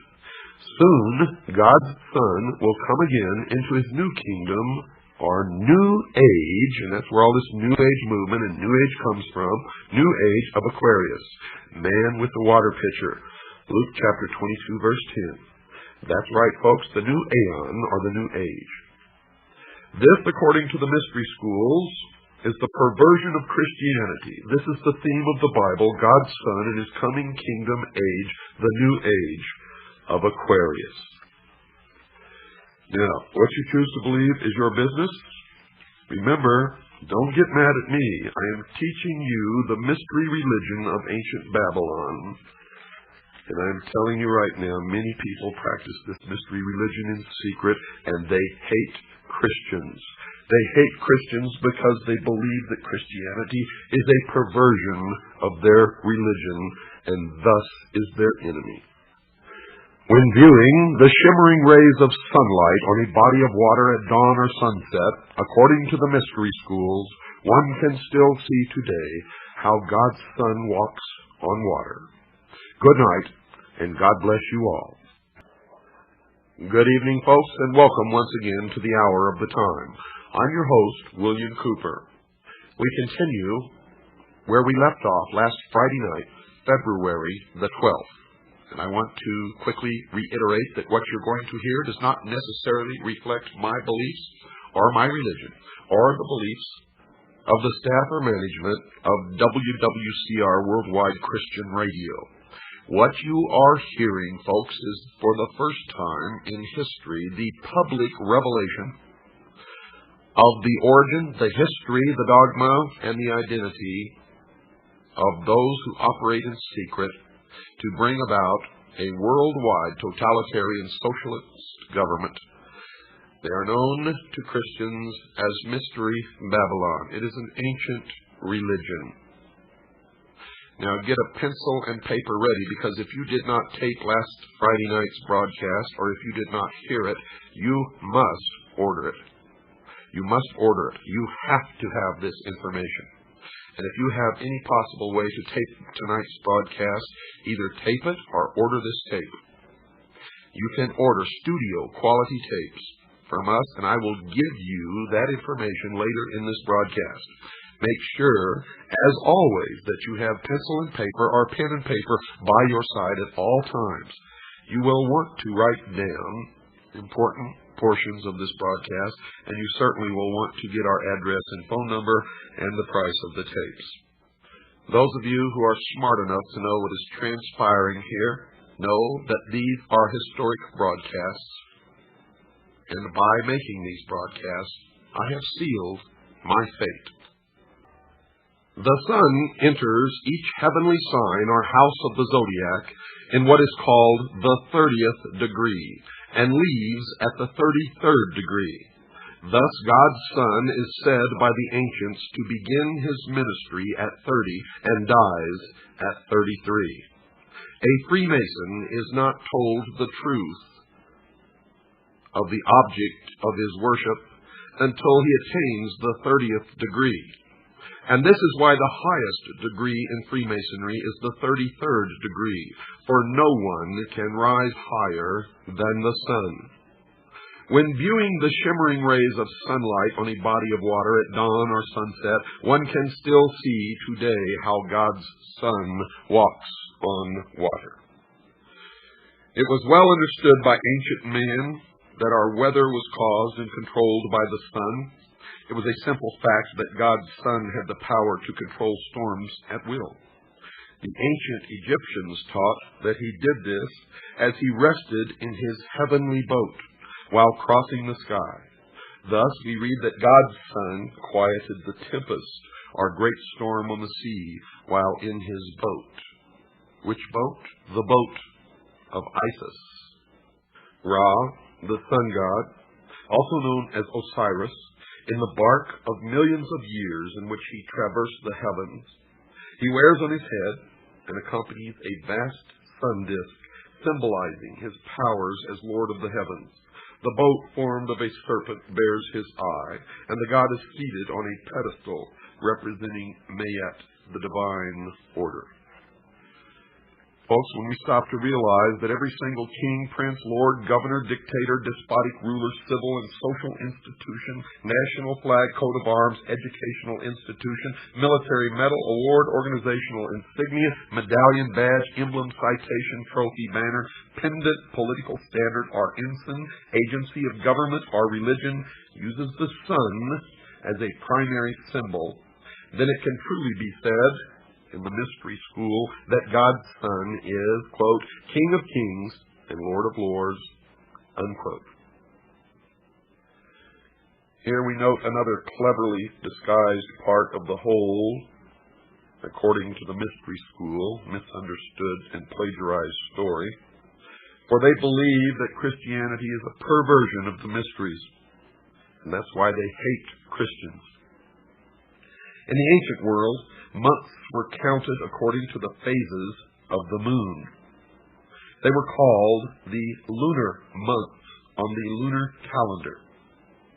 Now, since Scorpio, the scorpion, is the astrological sign starting in late October, the first month of autumn, it follows that October, the scorpion, with his deadly backbiting tail, betrays the sun in autumn, leading directly to his death in winter, and is known as Judas. And that's where the October surprise comes from, and I'm telling you right now that Barbara Honegger was a plant. And the 30 pieces of silver were, as the North American Indians would say, 30 moons of silver needed for the month to betray the sun and cause his unhappy death. In relation to this, another interesting point, factually speaking, when a person is bitten by a deadly scorpion, the wound appears to be, or looks like, 2 human lips. The ancients called this the kiss of death. This is why we read that Judas, or October, gives God's Son the kiss, leading to his death in winter. And that is the original October surprise. There was an October surprise in France on Friday, October the 13th in the year 1307. Look it up, but in case you don't, I will cover it extensively later. The next point to be made requires first a little background. Christians have always referred to God as the Father. But viewing God as a father didn't start here. It goes back far into the ancient world. The reason is, according to the mystery religion, our planet was always viewed as our Mother Earth, our Mother Nature, and that's where all this Mother Earth and Earth Goddess comes from in the New Age movement. And since rain, the life-bringing fluid, or the semen, falling from heaven, impregnated and brought life to Mother Earth, it was therefore believed that our Father was in heaven. All this life-bringing intercourse between God the Father and Mother Earth would be after a proper marriage ceremony at a spring wedding. In the area today called Israel, anciently called, quote, the land of Canaan, unquote, the sexual fertility rites of spring were celebrated each year in what was called, quote, the marriage feast of Canaan, unquote. And so the New Testament story was, Mother Earth asked God's Son to draw water from the sea for the grapes to make fine wine for the wedding feast. And this marriage feast story is over 5,000 years old, 3,000 years before the New Testament story. And the mystery schools believe it is just one more case of pious plagiarism. Now it is at this point we need to go back to the ancient Egyptians to further understand this story. Though all of the essential pieces of the Christian story were long in existence before Egypt, the only thing different, folks, is the names were changed to protect the innocent. It was with the coming of the pharaohs that the story was finally codified and became religious dogma. Though the story varied in some details from place to place in Egypt, the essence was always the same. God's Son, spelled S-U-N, our risen Savior, was the light of the world who gave his life for us. Now remember, this is according to the belief of the mystery religion of Babylon. From the Egyptian records, we learned that the newborn son, Horus, was given the title the Logos, which means the Word. Egyptians further said the Word was made flesh and dwelt among us, and since we enjoy only one Son in heaven, he was said to be the only begotten of the Father. The Word was lost, and that story is told in the Osirian cycle of Isis, Osiris, and the child Horus. And you will learn that the symbol of the Word today is the obelisk, the monolith, the stone. It is also called the lost word of Freemasonry. And I will explain the meaning of all of those things later. Another interesting point not to be missed concerning Horus, later in Egyptian history, he was given a second name, Isos, or Isis, meaning holder of the light. Still later, in Roman Latin, I became interchangeable with J, so from Isis we get Jesus. All of this can be read by anyone in a public library, if you so desire. In ancient Egypt, it was said that if you wanted to follow the life of God's Son and thereby live in the light of God's Word, or Logos, one would first have to leave his old ways of life to follow the sun face to the east. But before beginning this new life in the Word, one must die to the old way of life and be born again. George Bush, when asked at a press conference by a reporter if he was a Christian, Mr. Bush said this, quote, "If you're asking if I have been born again, the answer is yes," unquote.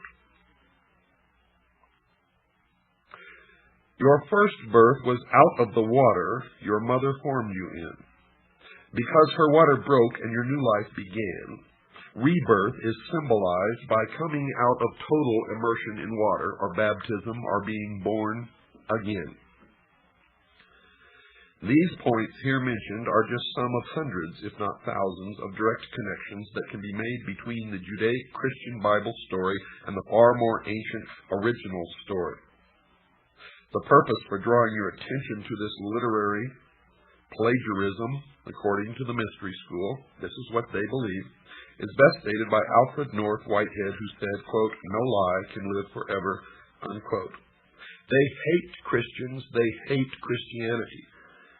And the first object is to destroy the Christian church and Christians, to wipe them off the face of the earth. If you are a Christian, you are in the greatest danger that you can even imagine at this moment, as the New World Order takes shape around you. Egyptologist Gerald Massey said, quote, "They must find it difficult, those who have taken authority as the truth rather than truth as the authority," unquote. And now for a few thoughts on the Old Testament Word of God, according, again, to the mystery religion. Remember, I am revealing the secrets of the mystery religion of Babylon during this broadcast. At Malachi 4:2, the God of heaven is described as the Son of righteousness with healing in his wings, and it is spelled S-U-N. The Son with healing in his wings. Then in the New Testament, at Matthew 23, verse 37, and Luke 13, verse 34, we see God's Son wanting to gather all under, quote, his wings, unquote. This is most appropriate, for in Egypt the Son was always pictured with his wings, and you see a disk with wings. Now all these pitiful little twits running around calling themselves ufologists, and Zachariah Sitchin, who has perverted the interpretation of the ancient writings, claims that this means that the Egyptians, whenever they drew these or put these hieroglyphics on in their writings, were indicating that UFOs came from other planets. And nothing can be farther from the truth. But this is part of the mystery Babylon deception, trying to convince the people of the earth that we are threatened by some other species from some other planet, so that they can more quickly bring about their new world order, their one world totalitarian socialist government. Don't fall for it, folks. I have found that most of these people involved with the so-called UFO research, who are trying to convince you of this, are Freemasons, most of them 32nd degree of the Scottish Rite. And evidently they are attempting to do their best toward the furtherance of the great work in order to attain the 33rd degree, which can only be attained by meritorious work to bring about the completion of the great work, which is the destruction of the church, the state, and the enslavement of the mob, which is all of us. I hope you hear me out there.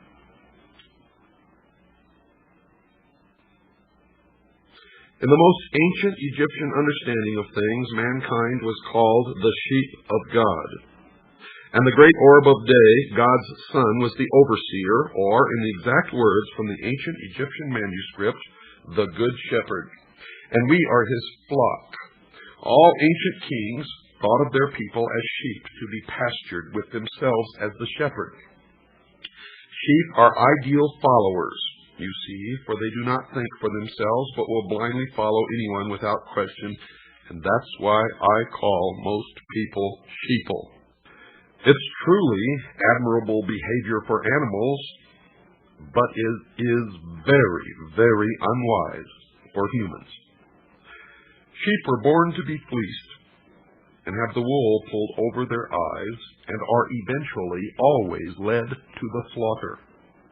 Lastly, they end up as a tasty meal eaten by their masters, and their skin, or their hide, or their wool is worn as an apron around a Freemason's waist. How about that? Keep all of the foregoing in mind, folks. We read again from the Old Testament book of Psalms. At Psalms chapter 23, verse 4, we read that old, dog-eared, tired, exhausted, and equally misunderstood chestnut, according to the mystery schools, used by every man of the cloth to put the sheep to sleep. We quote it here.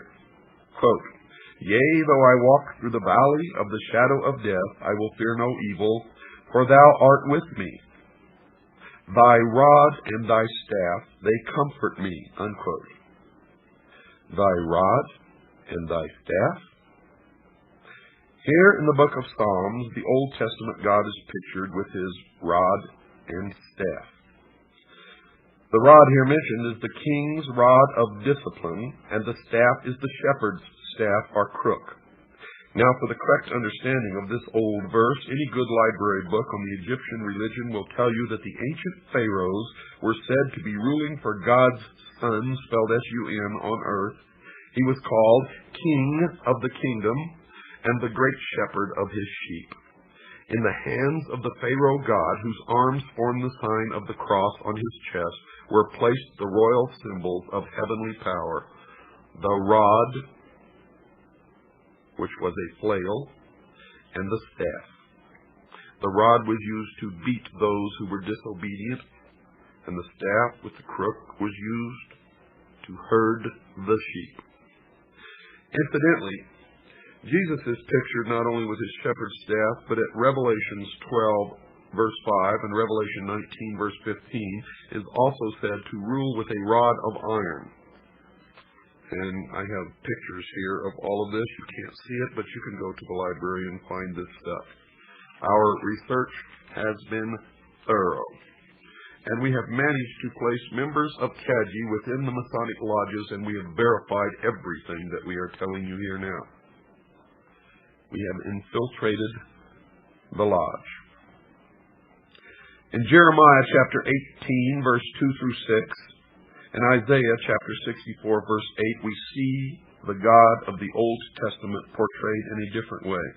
Here, he is said to be the great potter who fashions man on a potter's wheel. Almighty God, the great potter.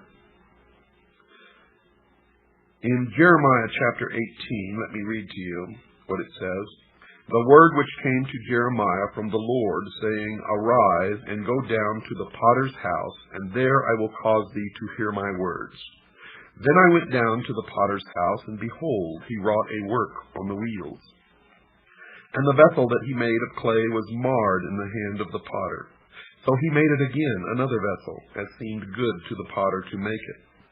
Then the word of the Lord came to me, saying, O house of Israel, cannot I do with you as this potter? Saith the Lord. Behold, as the clay is in the potter's hand, so are ye in mine hand, O house of Israel. In Isaiah chapter 64, But now, O Lord, thou art our Father, we are the clay, and thou our potter, and we are all the work of thy hand. The potter story was Egyptian. 1,000 years before it was written by the writers of the Bible. And I have a picture here taken from Egyptian hieroglyphics, and you can find this in a book called The African Belief in God. It shows the hieroglyphics taken right off of the Egyptian temples, and it shows the god Nemu fashioning the body of one of the Ptolemies on his potter's wheel. And here's another picture, the god Nemu fashioning a man upon a potter's table, and behind him stands Thoth, marking his span of life on a staff.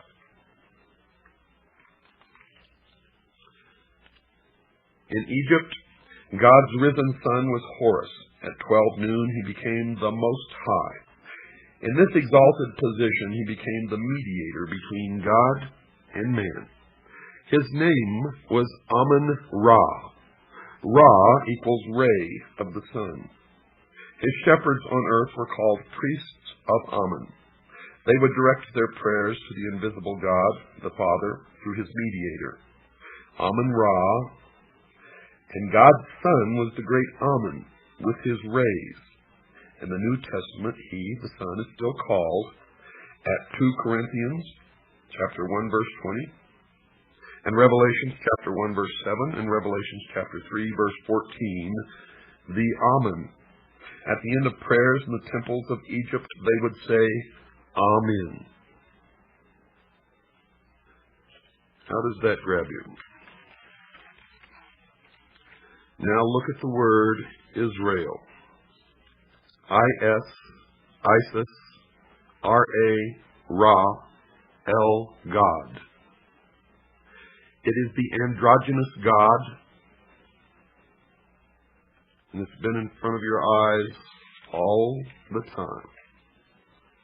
All the time, folks. Anyone who goes to any library and does the research that we have done can reveal that the religion of Mystery Babylon is exactly as I have stated it last Friday night and during this broadcast, and will continue to state it because there is a lot more, folks. We have, in fact, not even yet begun. For this is the only ancient portion, the beginning of the ancient worship of Baal, or Baal as some pronounce it. Ba was the sun, El means God.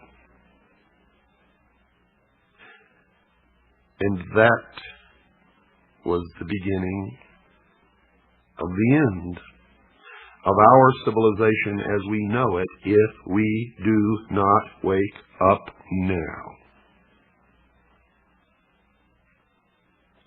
I firmly believe, and I live my life according to this, that I owe my first allegiance to my God and Jesus Christ. My second allegiance I owe to the Constitution of the United States of America, and my third allegiance to my family. And the reason my allegiance is that in that order is because God endowed man with unalienable rights. The Constitution protects those rights, and the family is thus able to survive and be protected and thrive. And the family is the basic unit of civilization. Period. And I further believe that any man or woman without principles that they are ready and willing to die for at any given moment that they are called upon to do it are already dead and are of no use or consequence to anyone, not even themselves. Understand what I just said. I have to take a short break, folks. Don't go away. I'll be right back after this short pause.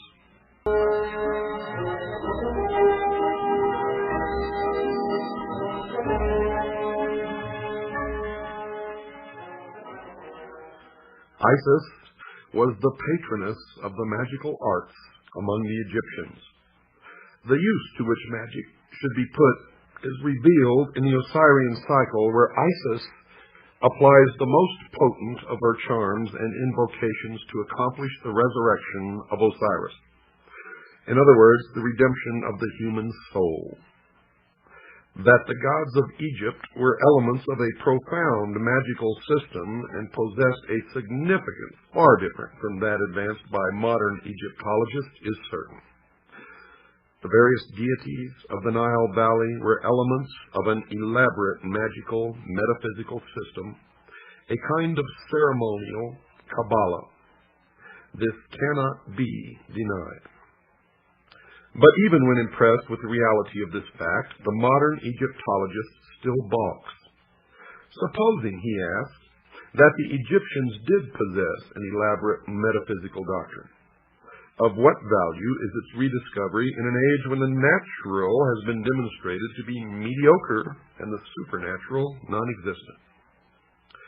Even if these extinct persons whose mummies clutter up our museums were the custodians of some mysterious lore, we have simply outgrown it. Let the dead past bury its dead, they say. We prefer to live in an era of enlightenment, an enlightenment which you would blight by asking us to espouse the superstitions of our remote ancestors. These so-called superstitions, however, it is interesting to note, die hard. In fact, they do not die at all, but insinuate themselves as a discordant note in our matter-of-fact existences. McCall's magazine published some time ago an article by Edgar Wallace entitled The Curse of Amun-Ra, dealing with the phenomena attendant upon the opening of the tomb of the pharaoh Tutankhamun. After vividly describing the curse of Amun-Ra, the author sums up the effect of this curse upon those who came in contact with the tomb or its contents. His statements are in substance as follows. At the time the tomb was opened, the party present at the excavations included the Earl of Carnarvon, Howard Carter and his secretary, Dick Bethel, M. Benedict, the French archaeologist, and Mpasanoda. Of these, only one, Howard Carter, remains alive. Now, that was at the time of the article. Colonel Aubrey Herbert, Carnarvon's half-brother, and Evelyn White, who also entered the tomb, were both dead within a year, one by suicide. Sir Archibald Douglas Reed, the radiologist who took an X-ray of the mummy, was also dead within 12 months. And Professor Lafleur of McGill University, the first American scientist to examine the death chamber, did not leave Luxor alive. Wolf Joel visited the tomb and was dead within a year. Jay Gould was taken ill within the tomb and died. Attendants whose duty it was to look after the exhibit from the tomb in the Cairo Museum also sickened and died. 7 French authors and journalists visited the tomb, and 6 were dead within 2 years. When they unveiled Tutankhamun, they found a mark upon his face, and by a strange coincidence, the mark left upon the face of Lord Carnarvon, which presumably caused his death, was in exactly the same spot and of similar appearance. Nor does this list include the numerous native workmen who perished from the curse. Only recently, another name was added to the long list associated with the tragedy. Arthur Weigall, after a long and mysterious illness, similar to that defined in the curse, is the most recent victim. The eminent authority on antiquities, Dr. Martis, said, quote, "The Egyptians for 7,000 years possessed the secret of surrounding their mummies with some dynamic force of which we have only the faintest idea," unquote. Over the entrance to the tomb of Tutankhamun was a magical tablet inscribed with strange hieroglyphics. Dr. Martis named this tablet the Stela of Malediction, for it pronounced a fearful curse upon any sacrilegious person who might violate the sanctuary of the deified head. And it was called the Stele. The words upon the stela were as follows: "O ye beings from above, O ye beings from below, phantoms riding the breaths of men, ye of the crossroads and of the great highways, wanderers beneath the shade of night, and ye from the abysses of the west, on the fringes of the twilight, dwellers in the caverns of obscurity, who rouse terrors and shuddering, and ye walkers by night, whom I will not name, friends of the moon, and ye intangible inhabitants of the world of night, O people, O denizens of the tombs, all of you approach and be my witnesses and my respondents. Let the hand raised against my form be withered. Let them be destroyed who attack my name, my foundation, my effigies, the images like unto me," unquote. Can modern Egyptologists and scientists in all branches and departments view lightly the culture of the Egyptians if their researches into the forces of nature gave them such strange power and enabled them to master natural laws of which modern learning has no knowledge or conception? Did you know that Lars Hansen was reared in the Stell group? Did you know that a very famous talk show host who covers for the Masons all the time was a member? Also was heavily involved with the Communist Party? Did you know these things? Do you ever bother to check, you who listen to these people and believe them blindly? You, the sheeple of the world? Circumstances so extraordinary as the curse of King Tutankhamun simply overtax the theory of mere coincidence, folks. Nor is this an isolated case, as those will remember who read the accounts of the Cleopatra mummy curse many years ago. It will also be noted that in this age of moral certitudes, the story of the Tutankhamun curse had no sooner been broadcast than several of our large museums were deluged by gifts of Egyptian antiquities from private individuals who no longer desired to own them. And these persons, most of them well-educated, as modern education goes, were not superstitious. They were just careful. The following article appeared in an English newspaper in 1923. Quote, "The death of Lord Carnarvon has been followed by a panic among collectors of Egyptian antiquities. All over the country, people are sending their treasures to the British Museum, anxious to get rid of them because of the superstition that Lord Carnarvon was killed by the Ka, or double of the soul of Tutankhamun. These fears are, it is hardly necessary to state, absolutely groundless, unquote. It's also hardly necessary, folks, to add that the journalist fails to give his authority for the last sentence. The newspaper article continues, quote, an avalanche of parcels containing mummies, shriveled hands and feet, porcelain and wooden statuettes, and other relics from the ancient tombs descended this week on the British Museum. Fear inspires these gifts, brought by every post. The belief that a dead king's curse is potent for evil after thousands of years won thousands of adherents on the day when Lord Carnarvon became ill. Few of the parcels received at the museum bear the sender's name. The owners, in their eagerness to wash their hands of the accursed things, have tried to keep their identity secret. The British Museum is a godsend to the superstitious. It offers a means of shifting the liability to expert shoulders. The museum authorities are used to such liabilities, having harbored the coffin lid of the powerful priestess of Amun-Ra for years. But they are not at all grateful for the present flood of gifts. The museum weathered a similar storm some years ago, when the story of the curse of the priestess of Amun-Ra became public. Sufficient scare gifts were received to fill a large showcase. A long chain of fatalities has been attributed to the curse of the priestess. Men who have made fun of the superstitious have died within the year. Another story is that a photographer took pictures of the priestess and placed the plates in his safe. When he went to look at them some weeks later, the glass had become a thin brown powder, unquote. Now let us consider the rational explanations, so-called adduced by science in disposing of the superstition of the king's curse. Dr. Frederick H. Cowles, FRGS, famous British scientist, declared in an interview years ago that Lord Carnarvon and a number of workmen engaged in excavation met their deaths as the result of a poisonous and almost invisible dust placed there purposely by the wily priests to bring destruction upon the violators of the dead. Quote, this poisonous dust, unquote, says Dr. Coles, quote, analysis of which has baffled scientists, was scattered about the tomb. Lord Carnarvon was not the only one to note its fatal property, as a number of workmen engaged in the excavation were likewise stricken. Most of these died a lingering death, but others, greatly impaired in health, have recovered, unquote. There is nothing in the learned doctor's explanation, however, to account for the fact that Howard Carter did not chance to breathe any of the noxious vapors, although he was more steadily engaged in the work of excavation than even Lord Carnarvon.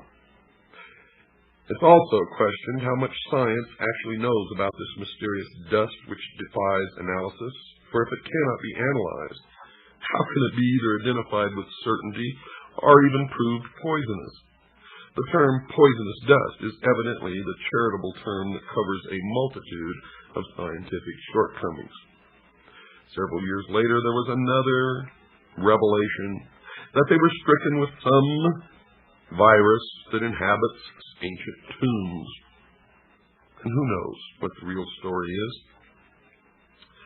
Though sorcery has been accorded no official recognition by modern science, there is nevertheless a certain quasi-official acceptance of the reality of occult phenomena throughout the civilized world. In a newspaper interview, Sir Arthur Conan Doyle illustrates the widespread recognition of the idea that the Egyptians knew how to surround their dead with mysterious guardian agencies which throughout the centuries visited their vengeance upon grave robbers, scientific or otherwise. In discussing with the correspondent of the Daily Express the death of a certain Mr. Fletcher, who had felt the wrath of Egypt's dead, Conan Doyle declared that the tragedy was caused by Egyptian elementals guarding a female mummy because another student of Egyptology, a Mr. Robinson, had begun an investigation of the stories of the mummy's malevolence. Quote, "I warned Mr. Robinson," he says, "against concerning himself with the mummy at the British Museum. He persisted, and his death followed." Unquote. You may wonder where all this is going, but it becomes clear when you understand that the Egyptians inherited the religion of Babylon. So are we to presume that this single phase of ceremonial magic constituted the entire repertoire of the Egyptian Almadages? You see, if they could manifest such surprising power, is it not probable that they possessed a knowledge of other natural hidden forces, forces as yet unknown to the modern public world, which is possibly of inestimable value, which may still be contained within what is called the secrets of the ages, which is guarded by the modern mystery school, which is still the ancient mystery school brought forward through the ages? We are assured in the authorized version, and note I say authorized version of Holy Writ, that the magicians of Egypt changed their staves or rods into serpents in the presence of Pharaoh. The modern scientist does not live who can duplicate that phenomena. Yet if he happens to be a good Christian, he is in somewhat of a dilemma. We can pass over all the desperate efforts to disprove the magical powers of the Egyptians as arising not from immature knowledge, but from a desperate prejudice. You see, magic is too ancient and too universal to be explained away by mirrors, wires, and hinges. In Egypt, we are dealing unquestionably with true manifestations of occult power. The learned author of Art Magic presents what may be accepted as a reasonable, accurate estimation of the priest-magicians of the old Egyptian mysteries. Quote, "They were highly educated, scientific men. They understood the nature of the lodestone, the virtues of mineral and animal magnetism, which together with the force of psychological impression constituted a large portion of their theurgic practices. They perfectly understood the art of reading the innermost secrets of the soul, of impressing the susceptible imagination by enchantment and fascination, of sending their own spirits forth from the body, which many modern metaphysical teachers claim that they can do, as clairvoyants under the action of powerful will. In fact, they were masters of the art now known as mesmerism, clairvoyance, electrobiology, etc. They also realized the virtues of magnets, gums, herbs, drugs, and fumigations, and employed music to admirable effect. And no one since has been able to perfect or even come close to their art of embalming the dead." A highly gifted Egyptologist, Lenormant, acknowledges Egyptian magic as an essential part of their religious philosophy. James Bonwick, FRGS, thus summarizes the powers possessed by Egyptian adepts. Quote, "Egyptian mystics could levitate, walk the air, handle fire, live underwater, sustain great pressure, harmlessly suffer mutilation, read the past, foretell the future, make themselves invisible, and cure disease." Unquote. Now, I have no idea whether to believe that or not, but that is what this expert says. Now, if you doubt the power of magic wielded by the priests of Mystery Babylon, listen to this. For we can compare James Bonwick's account with some other news from Tibet, another land long famous for magic. Dr. Alexander Cannon, a distinguished scientist, a doctor of medicine, a celebrated psychiatrist, a master of arts, and a fellow of the Royal Geographic Society, brought back a strange record from the land of the Lamas. He claimed he saw a tree withered by a pointed finger, a dead man raised to life, the Grand Lama surrounded by a blue aura 3 inches thick, and a human being lifted into the air by pure mental effort. The London County Council called upon Dr. Cannon to resign his post as the head of a noted institution for his remarks, but later, strangely enough, after further inquiry, withdrew the demand.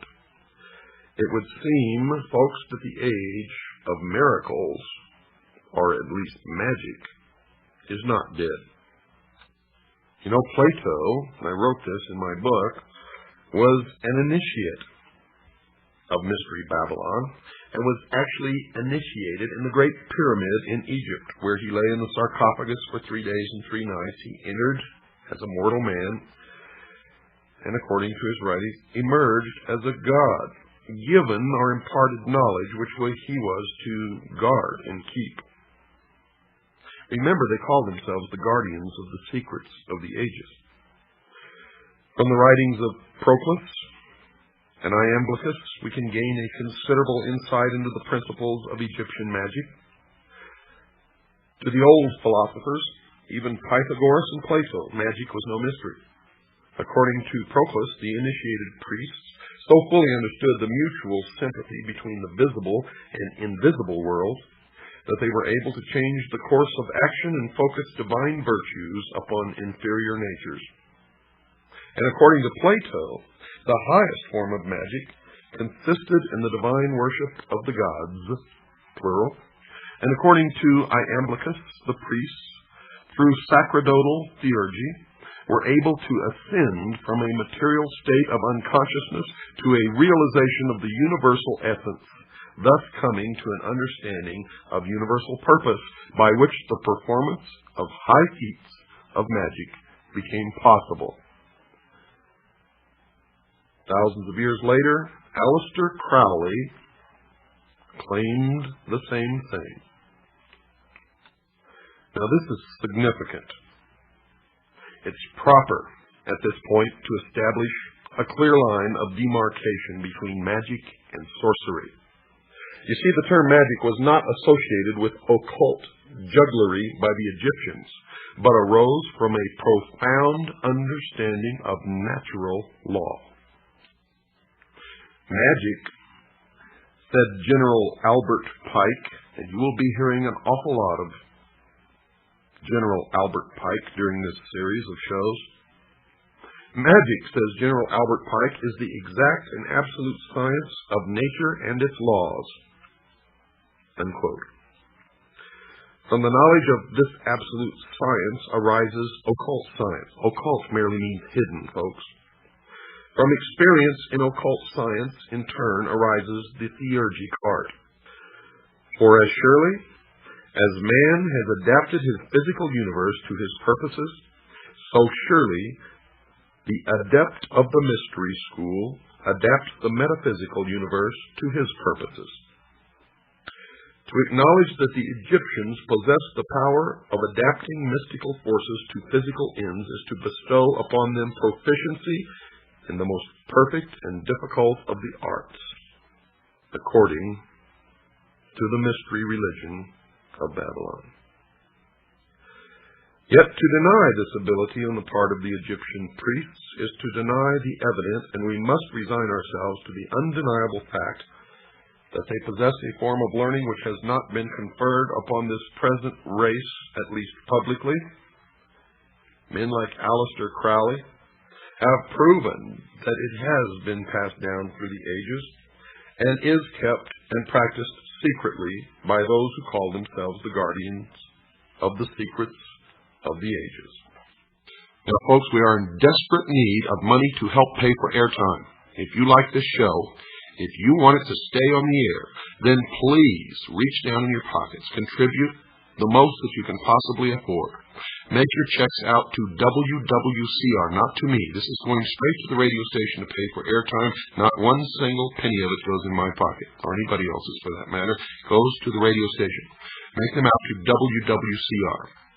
If you would like a list of tapes or available materials, or would like an information packet, or learn how to join CAGI, the Citizens Agency for Joint Intelligence, Then send your checks, your donations made out to WWCR, and your request for information to P.O. Box 889, Camp Verde, Arizona 86322. That's P.O. Box 889, Camp Verde, Arizona 86322. Or you can just call Stan and ask him to send you a packet of information. He'll also tell you the price of tapes, whether you're a CAGI member or not. The price is different depending upon that. Call Stan at 602-567-6109. That's 602-567-6109. If you write in, please address the envelope to Stan, S-T-A-N. Good night, folks, and God bless you. And remember, this is what can happen if you just wake up. You're listening to the Hour of the Time. I'm your host, William Cooper. The fable of Isis and Osiris, as it has descended to us in the account given by Plutarch, has not been greatly amplified by any modern research. The Egyptian fragments, which have been translated in recent years, offer no complete account of the birth, life, death, and resurrection of Osiris, nor has any new key been found to unlock this great drama, which may well be termed the Passion Play of Egypt. It is not our intention to perpetuate Plutarch's account merely for its outward appearance, but rather from the same motive that inspired Synesius, Platonic philosopher and Christian bishop, to compile his account of the same fabulous history. Synesius, in his treatise on Providence, and you hear that word a lot in the secret societies, and especially in Freemasonry, thus introduces the Osirian myth. Quote, "This fable is Egyptian.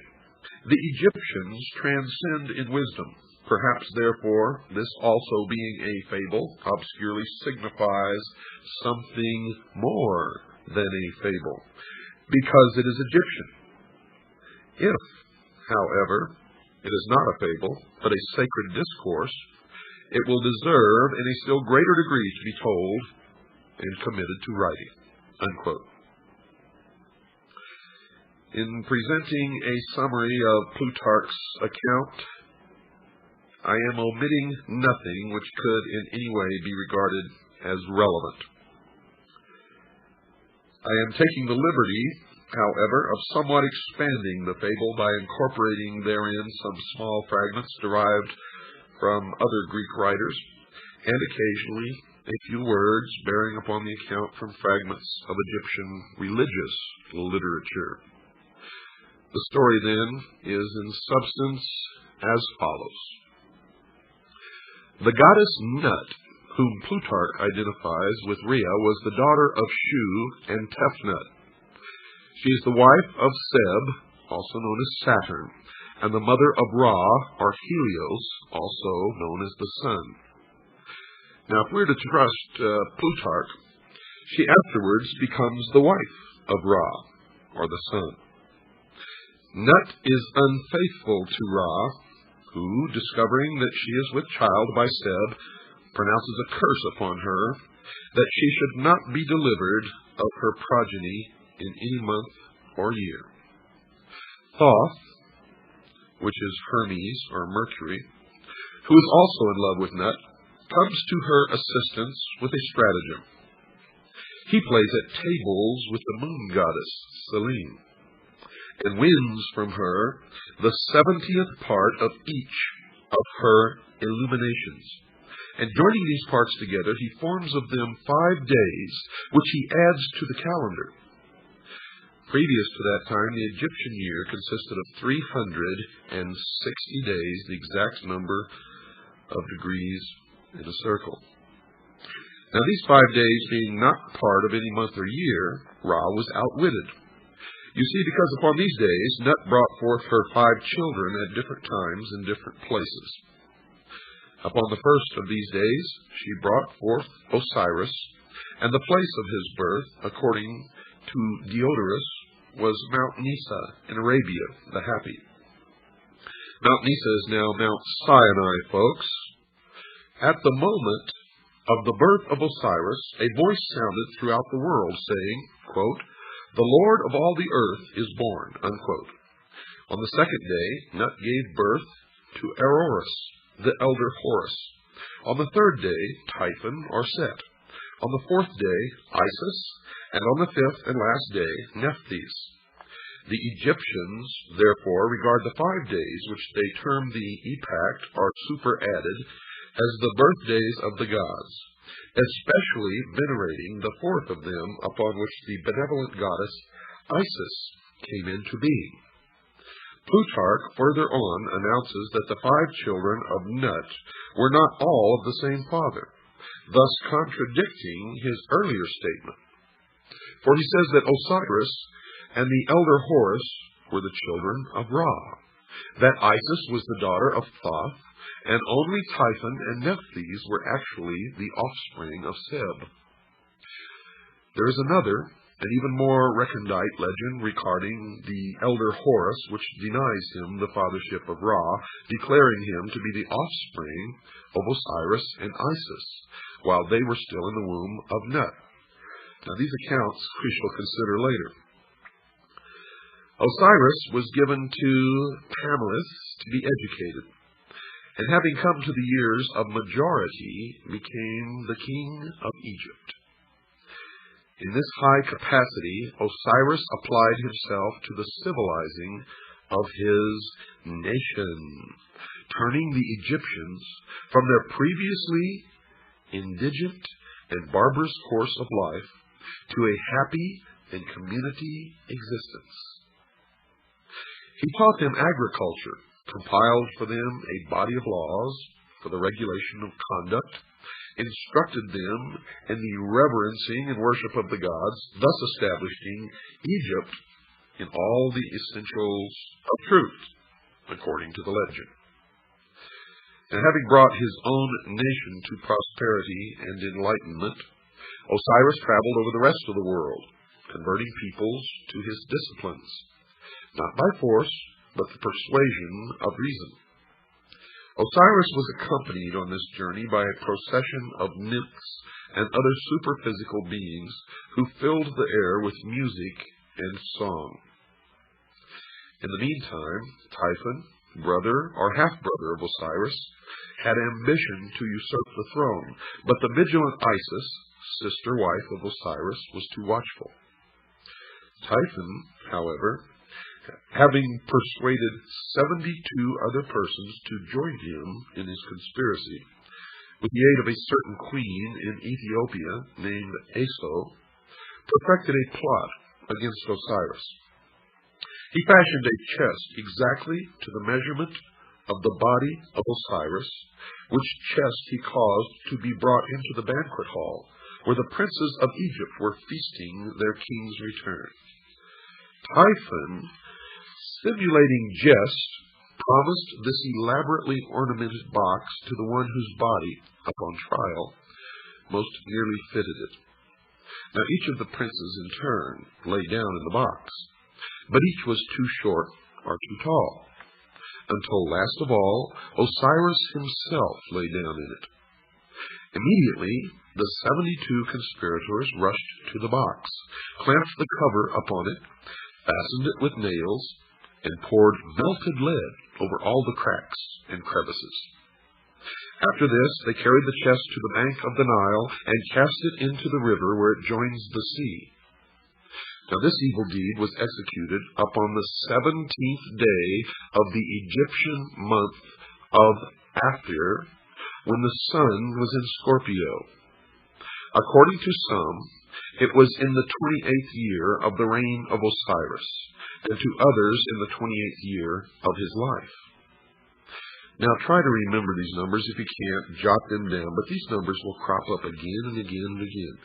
Scorpio crops up, 17 crops up, 28 crops up, and many other numbers, and they all have significance in the mystery religion of Babylon, the secret societies, and to the guardians of the secrets of the ages.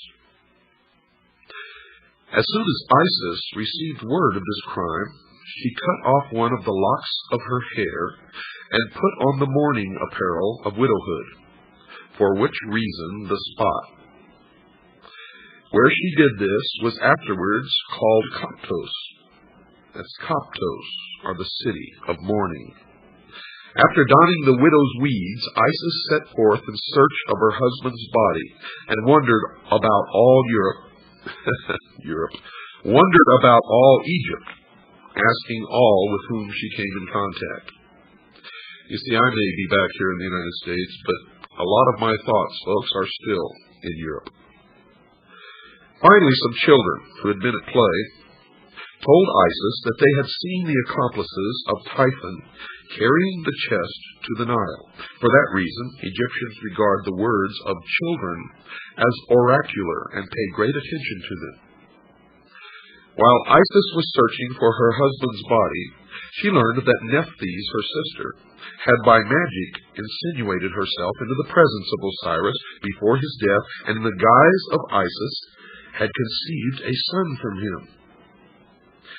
Now Isis sought out the child, which Nephthys has deserted for fear of Typhon's anger, and adopting it, attached it to her person as a constant guard and attendant. This was Anubis, the dog-headed god, who appears in the Book of the Dead and in many of the Egyptian hieroglyphics. After some time, Isis learned that the chest had been carried by the sea to the coast of Byblos. Now, Byblos is also the name for book or Bible, where it had lodged in the branches of a bush of tamarisk, which had grown up miraculously about the sacred receptacle and concealed it within its trunk. Now remember this tamarisk, and remember that it is a tree.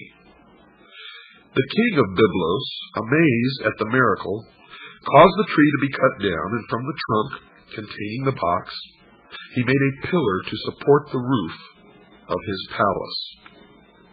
Now by magic, Isis discovered this, and traveling immediately to Byblos, attached herself to the suite of the queen as a nurse to her children.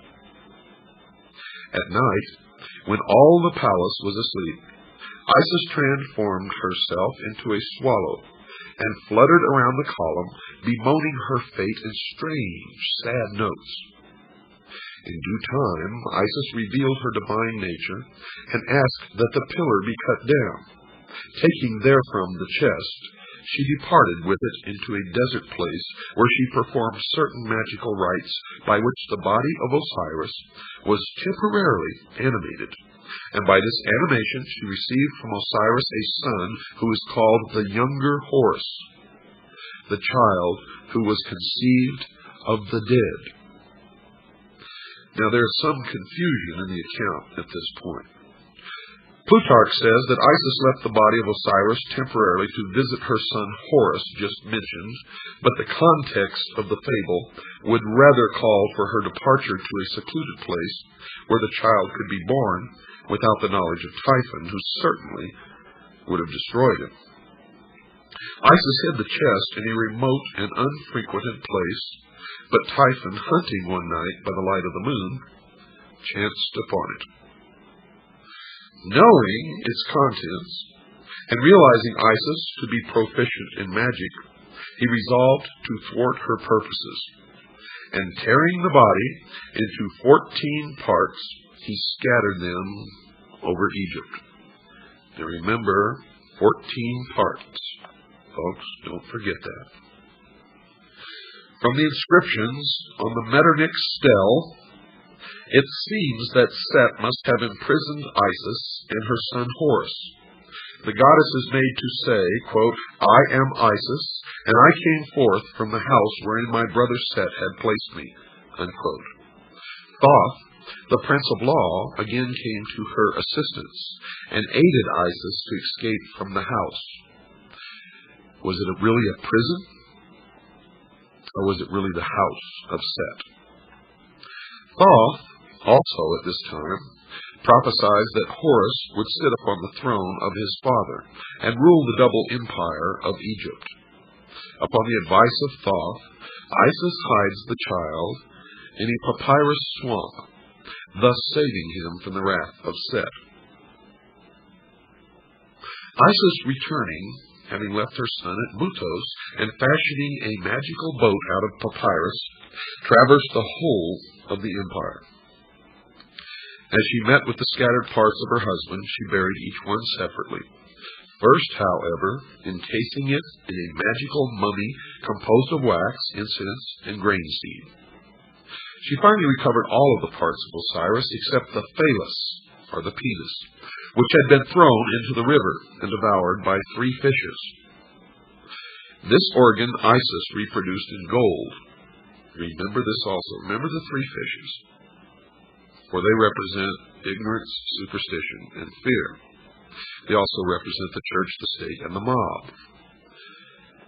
And remember that Isis reproduced this organ, in gold, and having performed all of the ceremonies necessary to ensure the life of Osiris in the underworld, she returned to her son Horus, and by the theurgic arts of which she was mistress, saved him from death, from the stings of scorpions.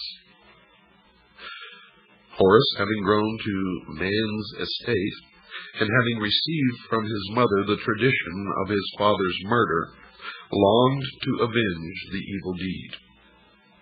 Osiris appeared to his son in a vision, instructing him in the means by which he could overcome the hosts of Typhon. And we are led to infer that Horus gathered about him an army which, meeting the hosts of Typhon, battled with them for many days, achieving victory. Typhon, according to the legend, was taken prisoner and turned over to the custody of Isis. Now Isis, being his sister, could not bring herself to put him to death, but set him at liberty, which so incensed Horus that he laid hands upon his mother and removed from her head the insignia of royalty. Thereupon Thoth gave her a new helmet, made in the shape of an ox's head. Typhon next accused Horus of illegitimacy, but Thoth proves his royal descent. Typhon again goes into battle against Horus. In fact, 2 battles are mentioned, in both of which Typhon is worsted. And Horus regains the kingdom of his father, and is regarded, to at least a certain degree, as the actual reincarnation of Osiris. So here you've had a death and a resurrection. After its resurrection in the underworld, the shade of Osiris visits Isis, and in consequence thereof, she gives birth to another son, as it were, by a Holy Ghost, for she knew no living man. This child is called Harpocrates, and Plutarch says of him that he, quote, came into the world before his time and lame in his lower limbs, unquote. Harpocrates is usually depicted as a nude figure, his head adorned with a single curling lock of hair on the right side, this being, with the Egyptians, a symbol of youth or adolescence. He is sometimes depicted with an elaborate plumed headdress, or wearing the double crown of the northern and southern empires. His finger is placed to his lips, which Plutarch interprets as a gesture symbolic of his childish and helpless state. The Greeks and Romans, however, considered this gesture to be a symbol for silence or secrecy, and from this has arisen the custom of placing the finger to the lips as a motion for quietness and secrecy, and we do it today. Statues of the god Harpocrates were placed at the entrances to temples and sacred retreats where the dramas of the mysteries were performed, as a sign that silence and secrecy should be observed in the holy places, and that all initiates were bound by vows of discretion.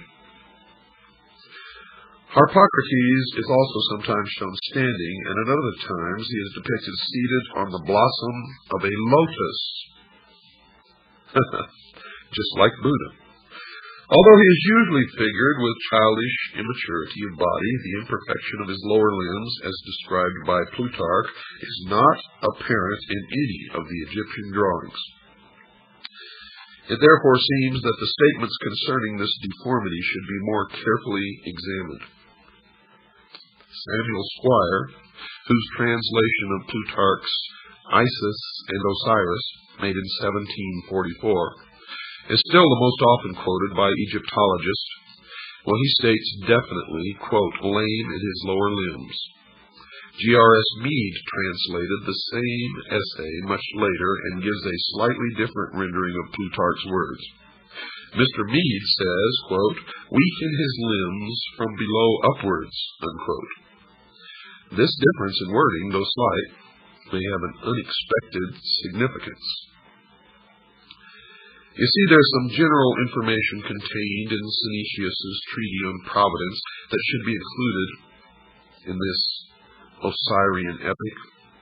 Synesius is of the opinion that Osiris should be regarded as an historical king, whose father, transcending in wisdom, instructed his benevolent son in all the secrets of the divine science of government.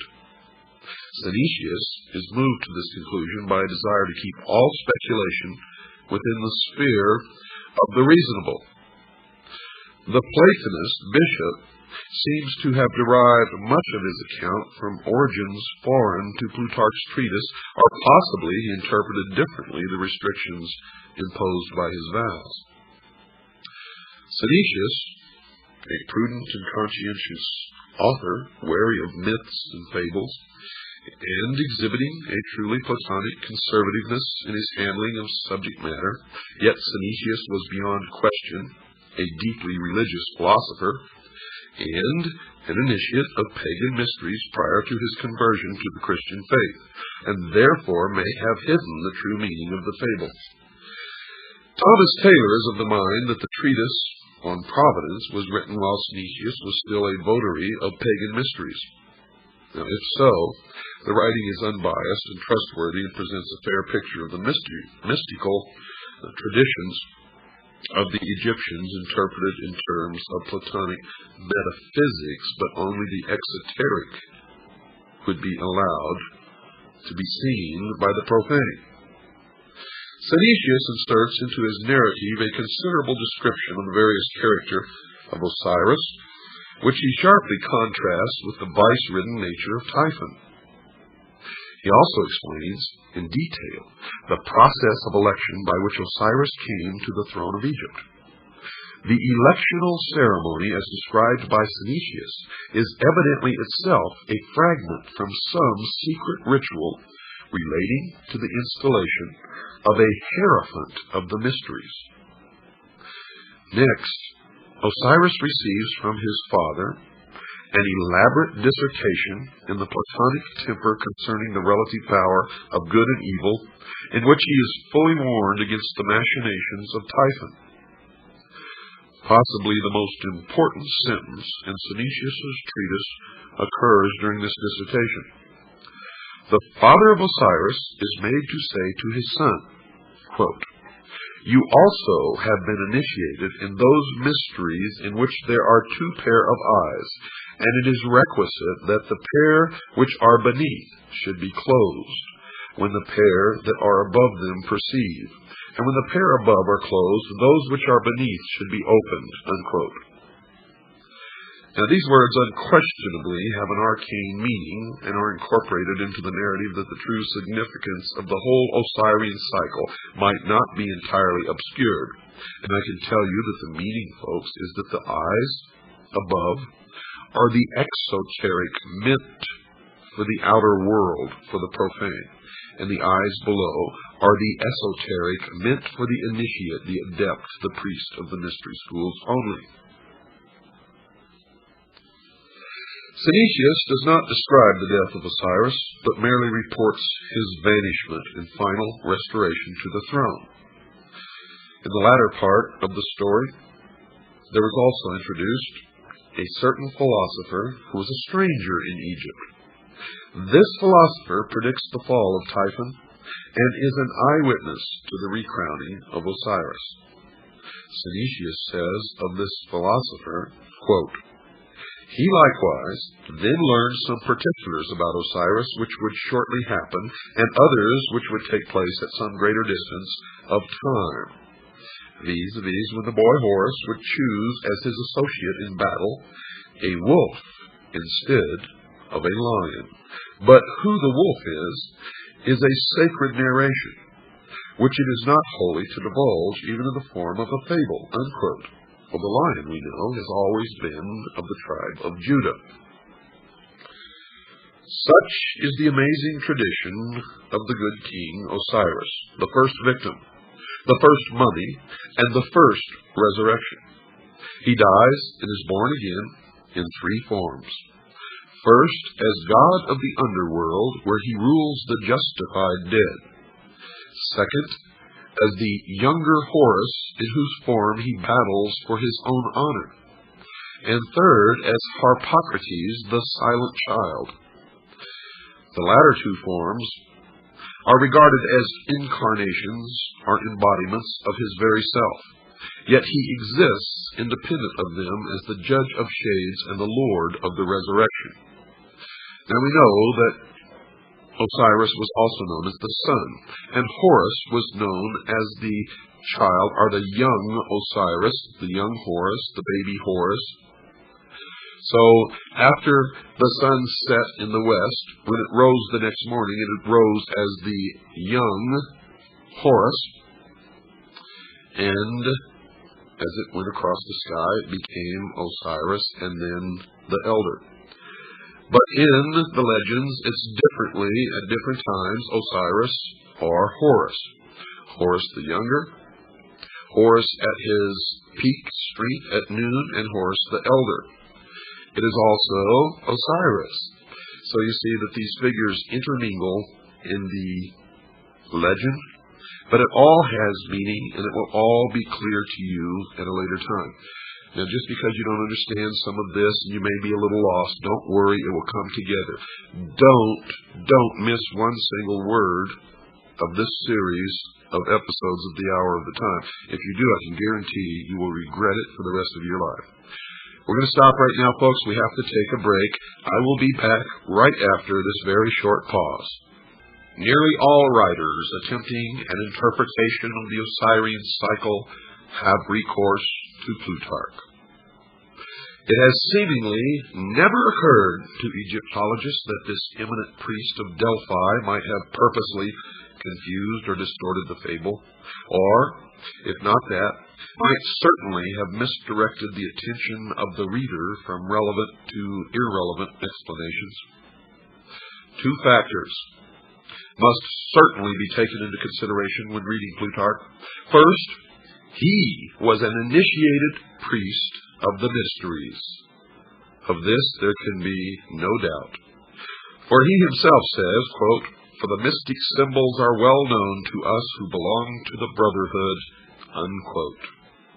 And in those days it was known as the brotherhood of the snake, and those who possessed the knowledge of the secrets of the ages wore the symbol of the snake on their headdress. And in the Egyptian hieroglyphics, you can see the members of the mystery religion of Babylon in the hieroglyphics as they wore the snake on the front of their forehead. It should be evident to everybody that as an initiate, Plutarch would not have unveiled the secret meaning of the Osirian myth, and I found that to be absolutely true. No man of his priestly station or philosophic mind who so greatly venerated the gods as to attach himself to their service would have been guilty of the impiety of profaning their mysteries, and he would not have violated his oath of secrecy. Furthermore, had his treatise actually exposed any of the secrets of the rites, he would most probably have perished miserably, or at least been publicly disgraced. These evils not descending upon him, we must suppose that his book was regarded as harmless and for our purpose, therefore, at least not directly informative. The second factor which gravitates against the likelihood of Plutarch's interpretations being correct is the condition of Egyptian metaphysics in the first century after Christ. If, as Budge maintains, the Egyptians themselves were unaware of the meaning of the word Osiris long prior to the Christian era, into what decay had the old rites fallen even prior to the Ptolemaic period? Now, Pluto based his accounts upon popular traditions. They were most certainly inaccurate, and it is not impossible that even the priests themselves were for the most part ignorant of the origins of their doctrine. It should not be inferred, folks, from the general literature available concerning this Osirian cycle and the mysteries, that all of the priests were themselves initiates of a high order. Only a small part of them ever actually received the greater secrets of their order. For the rest, rite and ritual suffered. And it's the same today.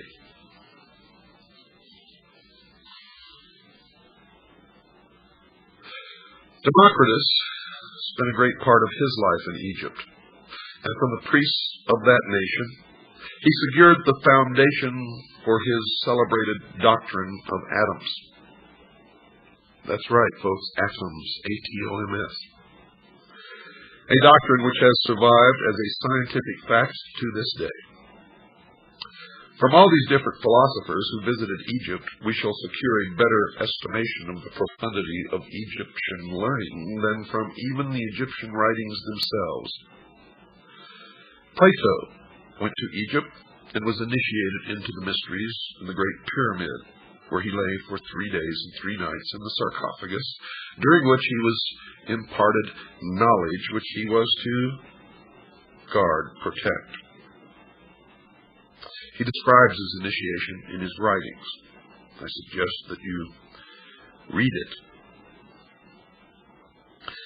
If we can assume the pragmatic viewpoint that the substance of matter is to be determined from its consequences, then we must indeed highly reverence the wisdom of the Egyptians, for it seems that first among the consequences of that wisdom is civilization itself.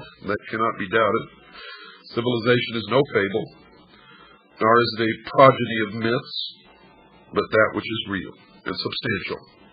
And it bears witness to a profound and superior wisdom, which must have existed over a great period of time, and have been communicated to at least a privileged few since the very beginning of man's cultural impulse. Now we can also take the example of Pythagoras, the great philosopher. While a youth, if we may credit Iamblichus, associated himself with Thales of Miletus, from whom he gained a considerable knowledge of the mysteries. Thales, being at that time of great age and infirm body, apologized for his incomplete understanding of the sacred doctrines and urged Pythagoras to visit Egypt, the motherland of wisdom, as it was called in those days. Iamblichus wrote that Thales confessed that his own reputation for wisdom was derived from the instruction of these priests, but that he was neither naturally nor by exercise endued with those excellent prerogatives which were so visibly displayed in the person of Pythagoras. Thales therefore gladly announced to Pythagoras, from all these circumstances, that he would become the wisest and most divine of all men if he associated with these Egyptian priests. Iamblichus then describes the journey which Pythagoras made to Egypt, how en route he was initiated into the mysteries of several nations, and at last, arriving at his destination, was received by the Egyptian priests with respect and affection. He associated with the Egyptian philosophers for some time, and after demonstrating by his sincerity and consecration that he was worthy to associate with the initiated, he was at last admitted into the secrets of their orders. Quote, "He spent, therefore," observes Iamblichus, years in Egypt, in the Adyta of temples, astronomizing and geometrizing, and was initiated, not in a superficial or casual manner, in all the mysteries of the gods. Pythagoras must be acknowledged among the first of those divine men to whom the race is indebted for the principles of science, art, and philosophy. And are we to presume that so noble an intellect could have spent 22 years pursuing fabulous shadows in Egyptian crypts?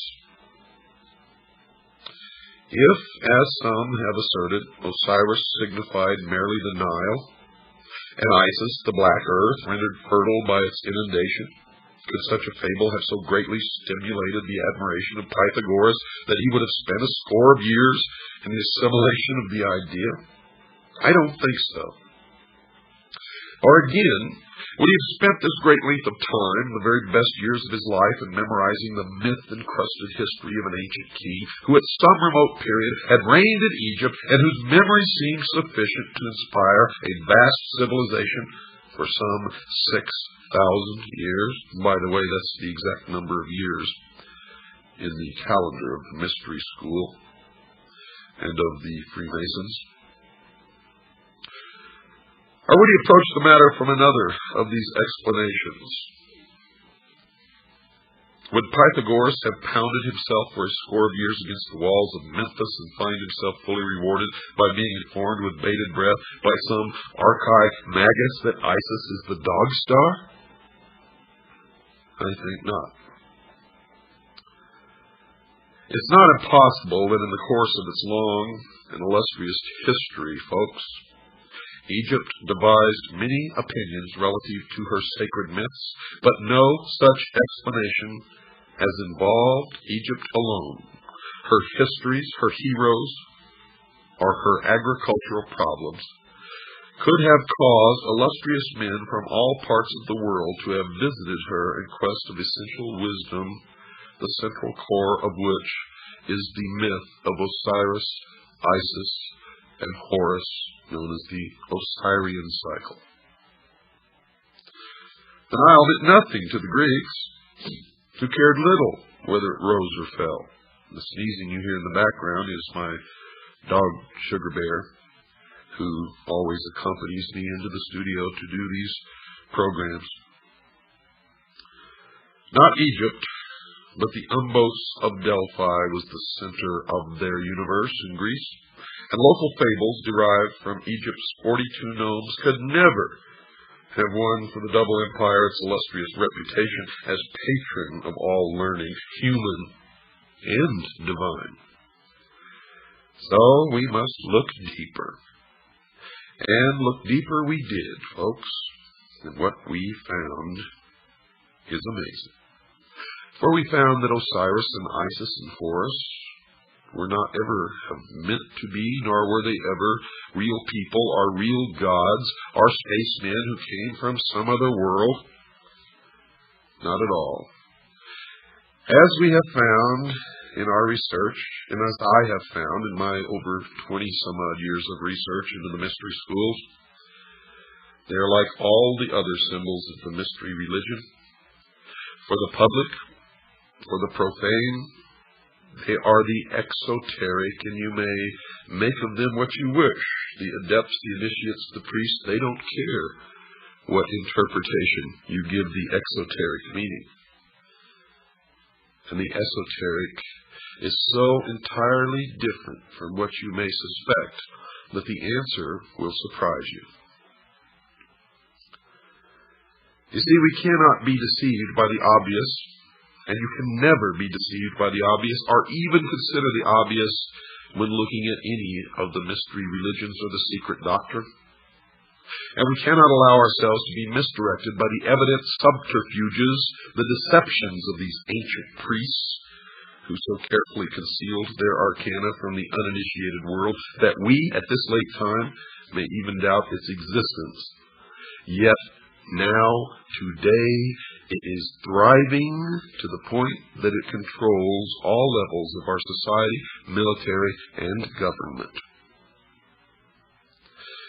The ignorant, the sheeple, even among the Egyptians, might derive their inspiration from the processionals and rituals of the state religion, but that's just for the sheeple.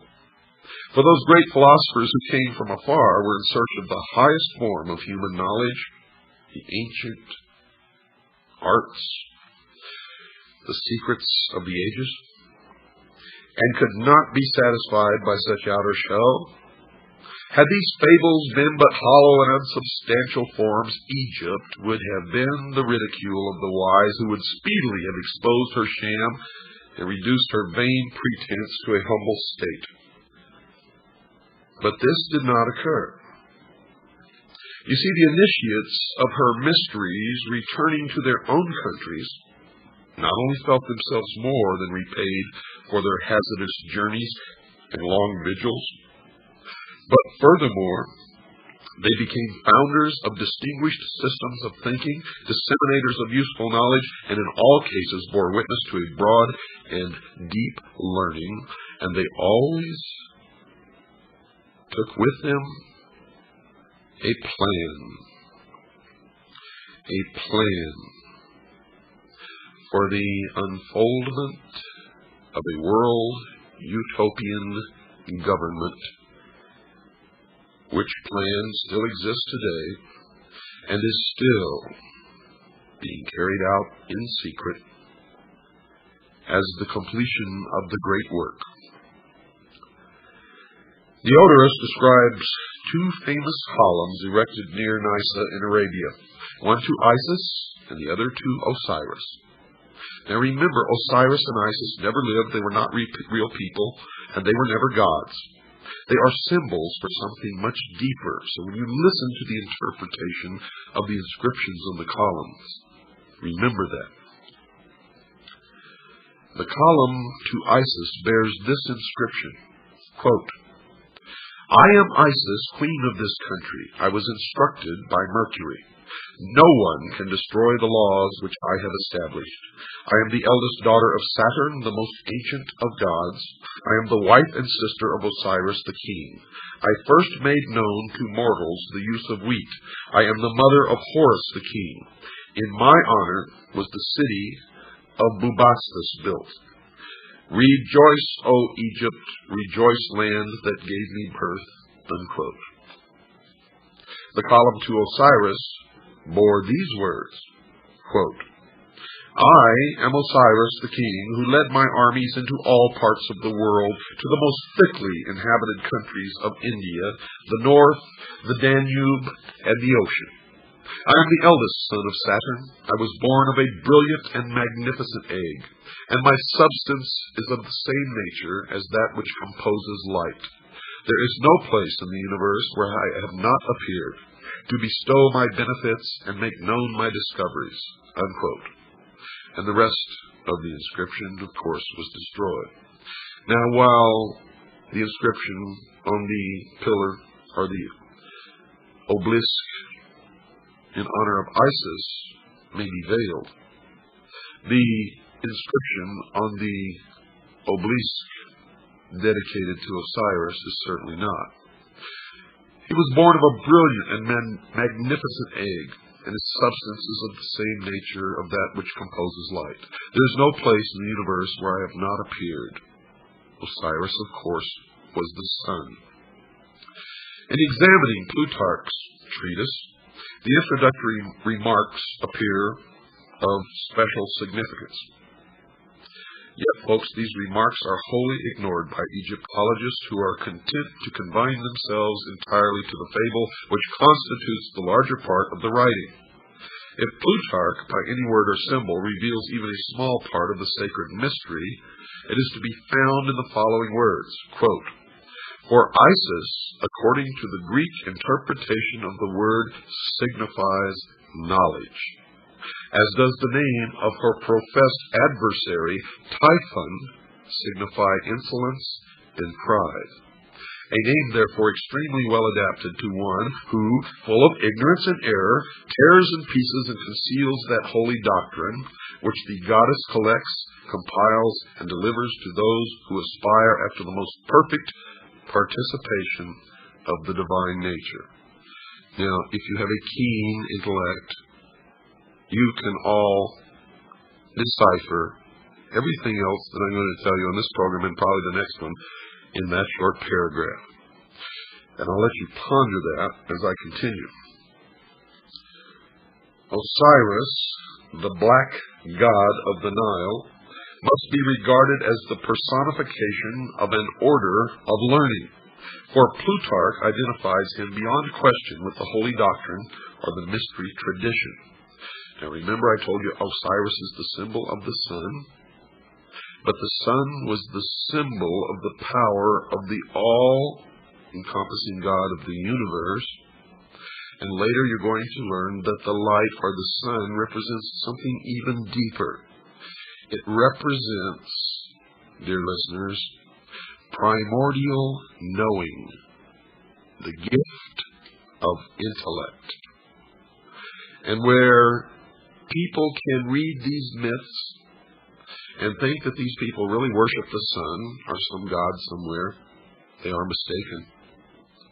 For the true object of their worship is the intellect. And through the use of that intellect, they believe that man will become God. As Thoth personifies the whole sphere of knowledge, and it was through his assistance that Osiris came into being, so Osiris embodies the secret and sacred wisdom reserved for those who were proficients in the ancient rites. Unquestionably, Osiris was later confused with other members of that vast pantheon of divinities which developed in the decadent period of Egyptian religious culture. But to the elect, the initiate, the adept, the priest, he represented to the end primordial knowing, that utter realization of truth, undefiled by intellection, unlimited by any mortal procedure, uncircumscribed by the limitation of thinking. You see, he signified not only that divine at-one-ment with the absolute, which is the end of all illumination, but by his life, death, and resurrection revealed the means by which mortal consciousness could achieve that end. Now remember, at-one-ment. Thus Osiris becomes a dual symbol, being in the first place the esoteric wisdom. Esoteric, folks, means hidden. So he represented in the first place the esoteric wisdom itself, and in the second place the composite order of initiates through whom that tradition was perpetuated. And now we begin to strip the veil from the mysteries. The personality of Osiris thus typifies the institution erected by the ancients to perpetuate the deathless truths of the soul. The living head was crowned with the plumes of wisdom and power. The hands bore the scepters of the three worlds, but the body was bound with the mummy wrappings of the dead. Here we find spirit, the living head, bound incongruously to matter, the mummified body. The soul was imprisoned in the narrow bonds of flesh. And one thing through my research is certain. Osiris represented the secret doctrine prior to that time when the omnific word, or the lost word, of Freemasonry was lost. Osiris is the first of the 5 children of Nut. And here you begin to part some more veils behind which the mystery resides. He therefore corresponds with the first of the 5 divine kings of China and the 5 exoterically known Dhyana Buddhas of Lamaism. The 5 children of Nut are the 5 continents which have appeared upon the earth and the 5 races which have populated these continents. Osiris is the primitive revelation of the first race, But as Isis was born upon the fourth day, we find this tradition coming into Egypt through the Atlantean mystery school, of which Isis is the symbol. And you will find at the base of all of these things Atlantis. Francis Bacon wrote about Atlantis. Hitler believed in Atlantis. In this country, the Freemasons established the city of Atlanta as the new Atlantis. And all of this will come together for you. It took me many years of study deep into the night and trying to discuss this with other people who had no idea what I was talking about. So most of it was put together in loneliness late at night. And then when I established my organization known as the Citizens Agency for Joint Intelligence, many others began to help and furnish bits and pieces of information. And we have succeeded, folks, in infiltrating the lodge. We have members in the lodge who feed us information constantly. Members whom we taught how to take an oath so that the oath of Freemasonry would not be binding upon them. You have to play sometimes by the rules of the enemy in order to beat the enemy. And we are beating the enemy now. From the reign of Osiris, we glean the following philosophical history.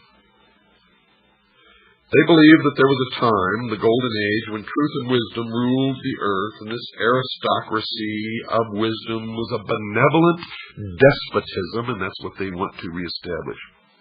Benevolent to who? That's the question. In which men were led to a nobler state of being by the firm, kindly hand of the enlightened sage.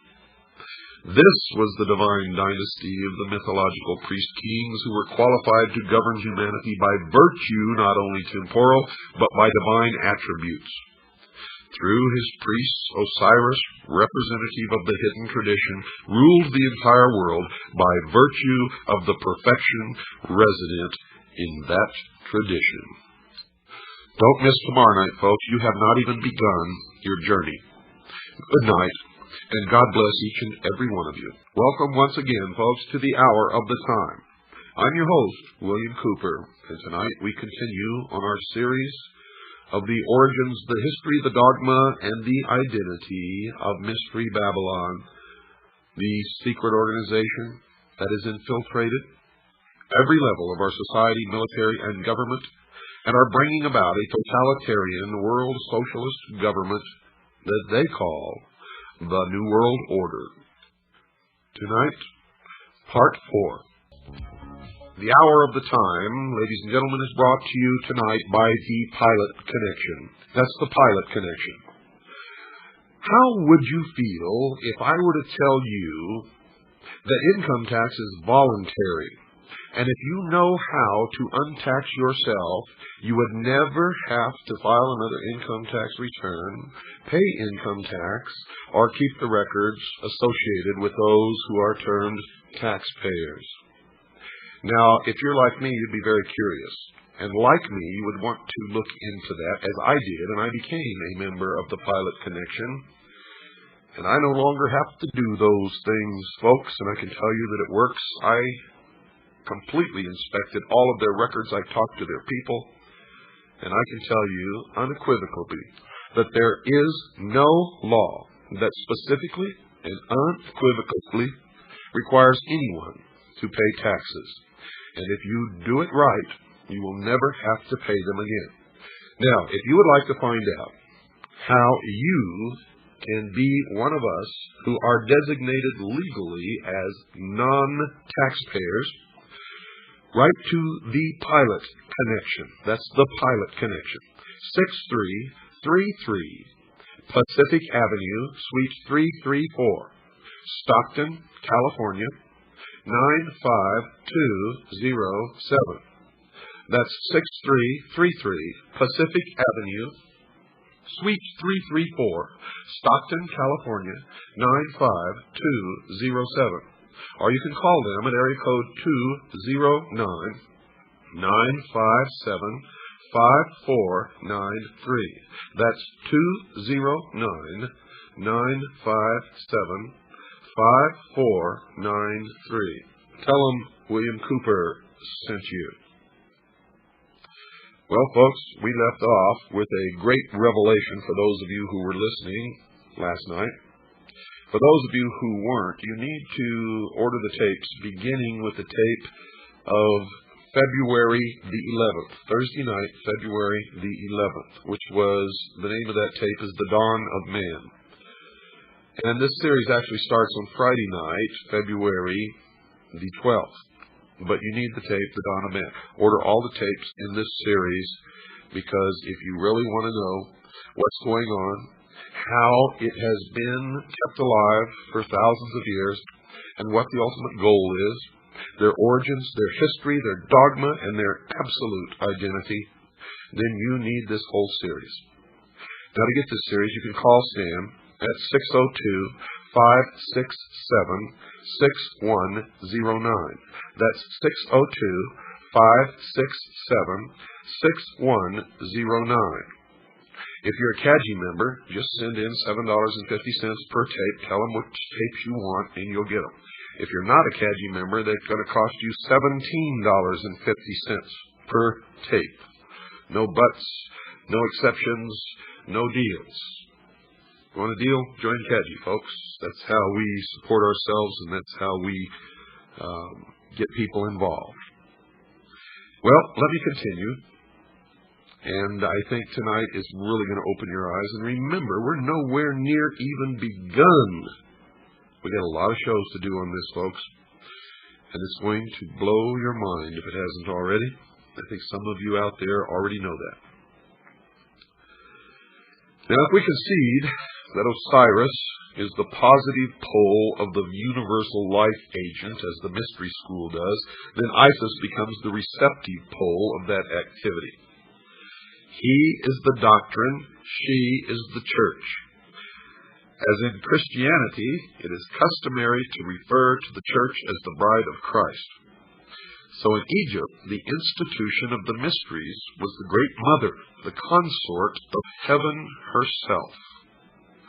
From this interpretation, we gain a deeper insight into the symbolism of the whole Osirian cycle. Isis, you see, becomes the temporal order of the priesthood, the accumulative body of initiates. She is personified as the temple. She is the mother of all good, the protectress of all right, and the patron of all improvement. Now remember, this is the belief of the mystery schools. I'm not telling you what I believe. What you're learning on this program is what the mystery religion really is. Its origin, its history, its dogma, and its identity. So don't get confused here. Don't get confused. According to the mystery schools, she ensures nobility, inspires virtue, and awakens the nobler passions of the soul. As Diana of Ephesus, she is the multimania who feeds all creatures from herself. And many of you may have seen illustrations in books or little statues or portraits or pictures on somebody's wall of Isis in the role of the multimania, where she has many breasts all over her torso and on her legs and arms, all over her body. Well, that's what this represents. As Diana of Ephesus, she is the multimania who feeds all creatures from herself. Like the moon, she shines only with the light of her sovereign sun, spelled S-U-N, even as the temple can only be illumined by its indwelling truth. So Isis is the moon, Osiris is the sun. And remember what this means, folks. He is the doctrine, she is the church. You see, the Osirian legend, the Osirian cycle, was never about real people, was never about gods or goddesses. but it is the method by which the real object of worship and the real mystery of the mystery religion of Babylon has been concealed. And it is only one of the ways, as you will see. Typhon, according to the mystery schools, is the embodiment of every perversity. He is the negative creation, the Ahriman of Zoroastrianism. And remember, we talked last Thursday about the movie 2001, and in the beginning of the movie, the musical score that you hear, the name of it is Also Sprach Zarathustra, which is a tribute to Zoroaster, which is the androgynous god. The combination in one of the positive, the negative, good, evil, male, female, etc., etc., etc. It is the concept that Christ is also Lucifer, or that they are twins, and that's what they teach in the Mormon Church.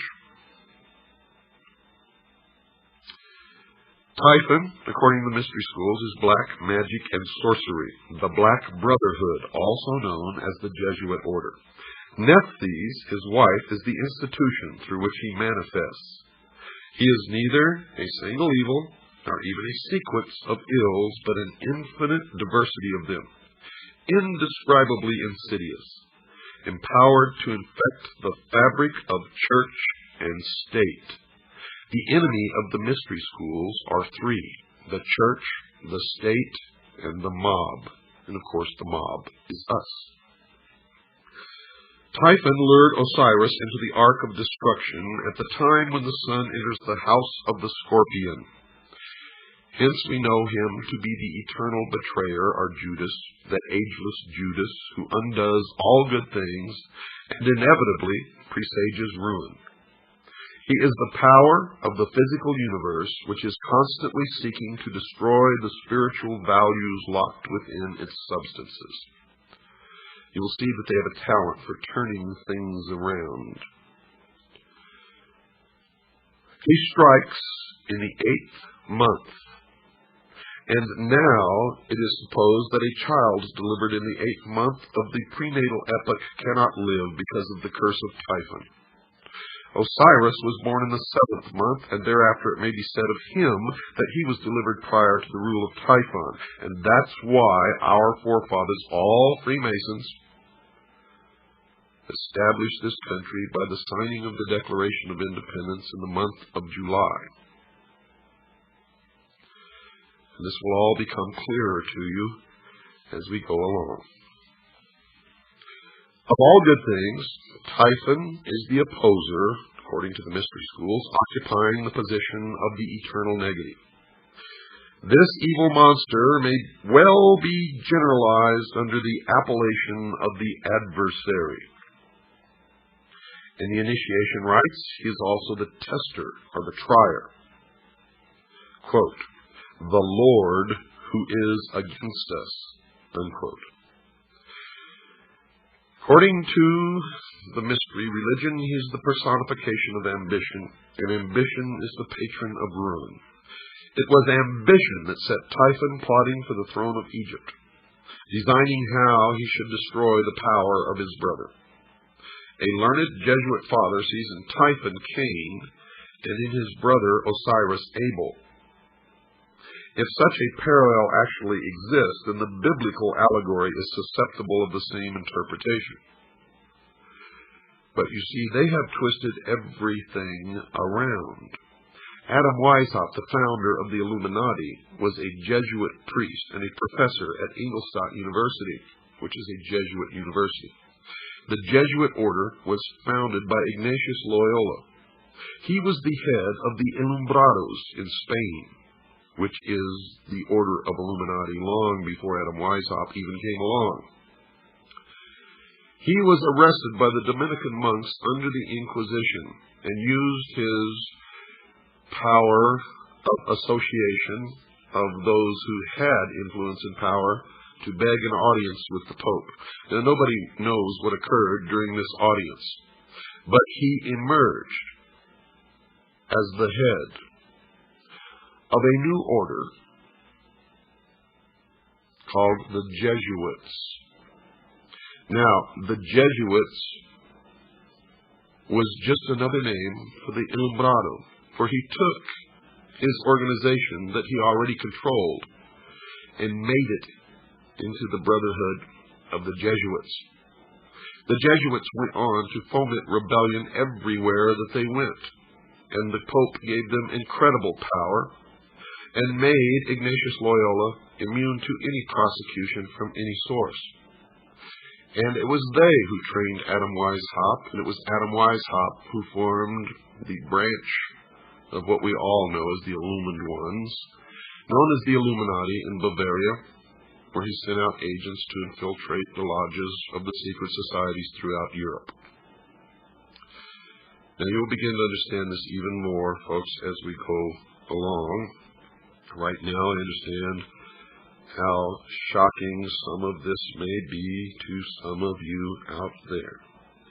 But just hang on, continue to listen, because we have many, many more hours of this to go before it will all come together for you. But I would suggest that you begin study on your own. It doesn't matter if you get ahead of us, because you will always need some of the information that I'm putting out here, no matter how ahead you may get or what you already may know, simply because I've done well over 23 years of research into this, and I must know something that you don't know. And if you know something that I don't, please send it to me immediately.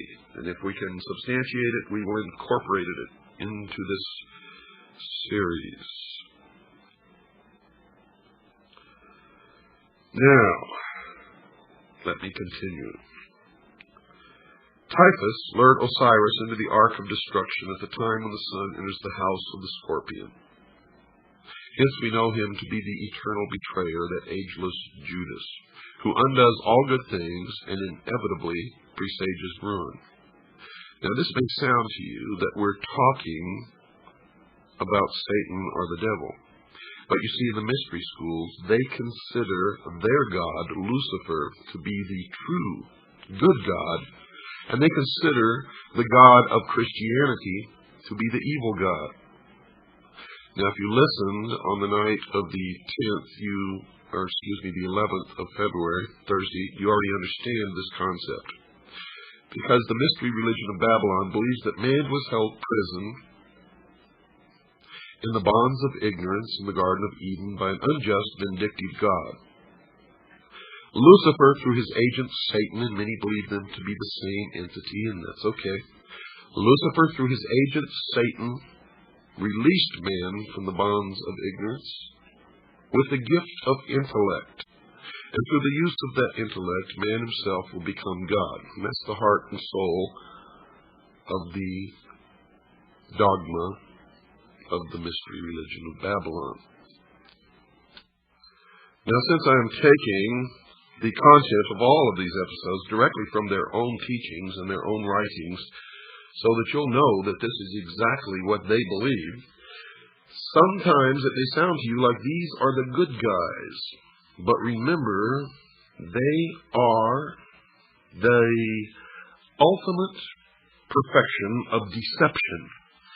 And they have intentionally made it this way so that they can get people to join them and stay with them until they're so deeply involved and committed that it's too late. And that is why the degrees of initiation. So stick it out and you'll find out that these guys are the greatest liars, deceivers, manipulators, and scum that exist upon the face of the earth. Typhon, in their teachings, is the desire of the few pitted against the good of the many. Now, if you understand what I just said, you understand that these are communists, socialists. They believe Typhon is the spirit of dissension and discord that breaks up unity of purpose by setting factions against each other so that great issues lose the name of action. The desire for riches, pomp, power, and, listen to this, folks, sovereignty by which this evil genius was obsessed, reveals the temptation by which humanity is deflected from its ultimate goal and led into the byways of sorrow and despair. Typhon, the queen of Ethiopia, and the 72 conspirators represent the three destructive powers preserved to modern Freemasonry as the murderers of the master builder Hiram Abiff. You will see that Hiram Abiff was never murdered. In fact, in the Bible, you will see that when the Temple of Solomon was completed, he went back home to Tyre. But in the Freemason legend, Hiram Abiff, the master builder, was killed and the temple was never completed.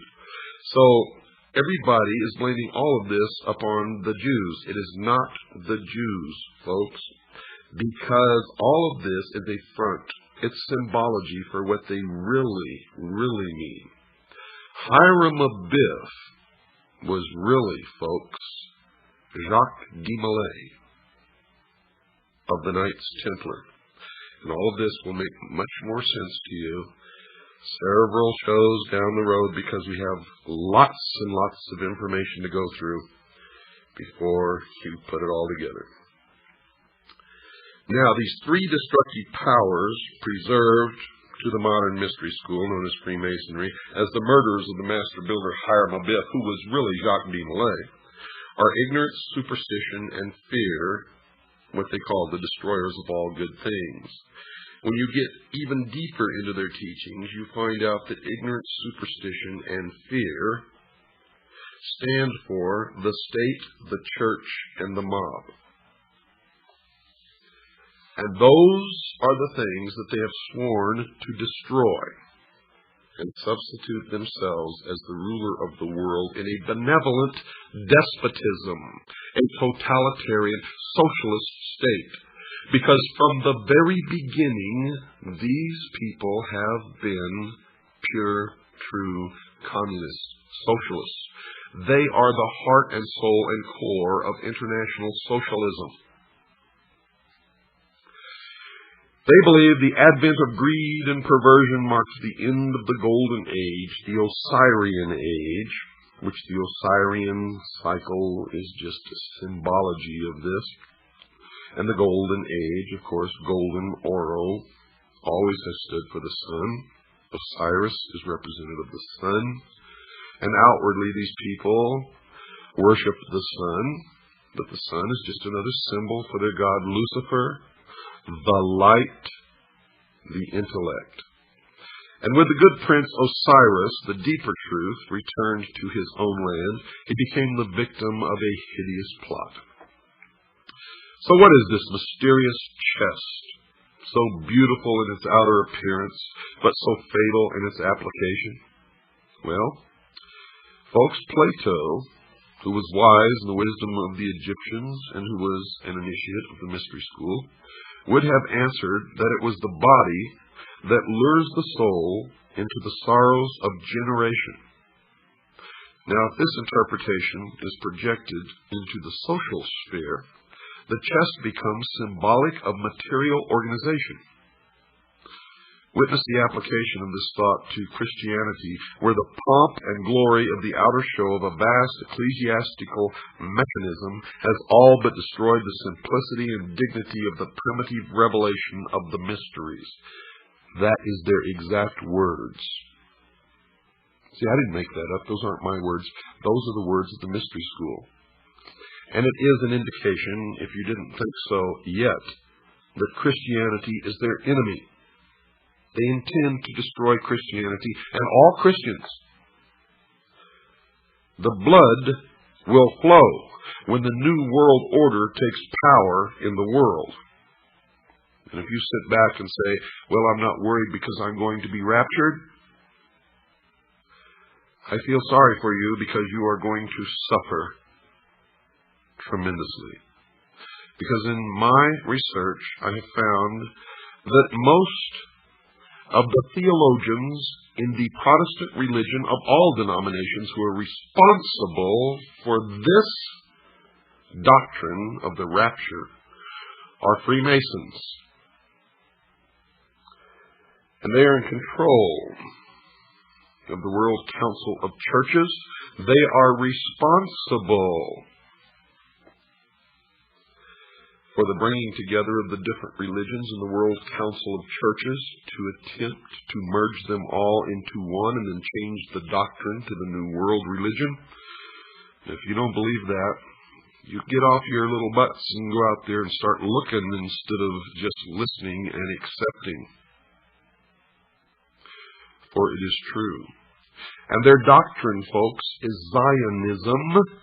I can tell you right now, Jerry Falwell has admitted publicly that he is a Zionist, and we know that he is also a member of the mystery schools, and many others that you follow blindly instead of reading the words of Jesus Christ. You're all split up. You know, the original teachings of Christ have been so perverted that there are thousands of different sects of the Protestant religion. And the Vatican is the original perversion of the mysteries, established by a pagan Roman emperor, a worshiper of the sun. I hope you're all beginning to open your mind. And I know I'm going to get a lot of letters from a lot of fanatics who don't believe this. And those are the people who will be hurt the most when they find out that it is all true. When they find out that it is all true. Back to their doctrine. The murderers rush from the palace with the lead-sealed casket and cast it with its kingly contents into the dark waters of the Nile. Thus are the ideals which lead men into the paths of truth and righteousness obscured, and with truth no longer evident, according to them, error, which is the Christian church, can rule supreme. Typhon, by now you should know that Typhon is their designation for Christianity.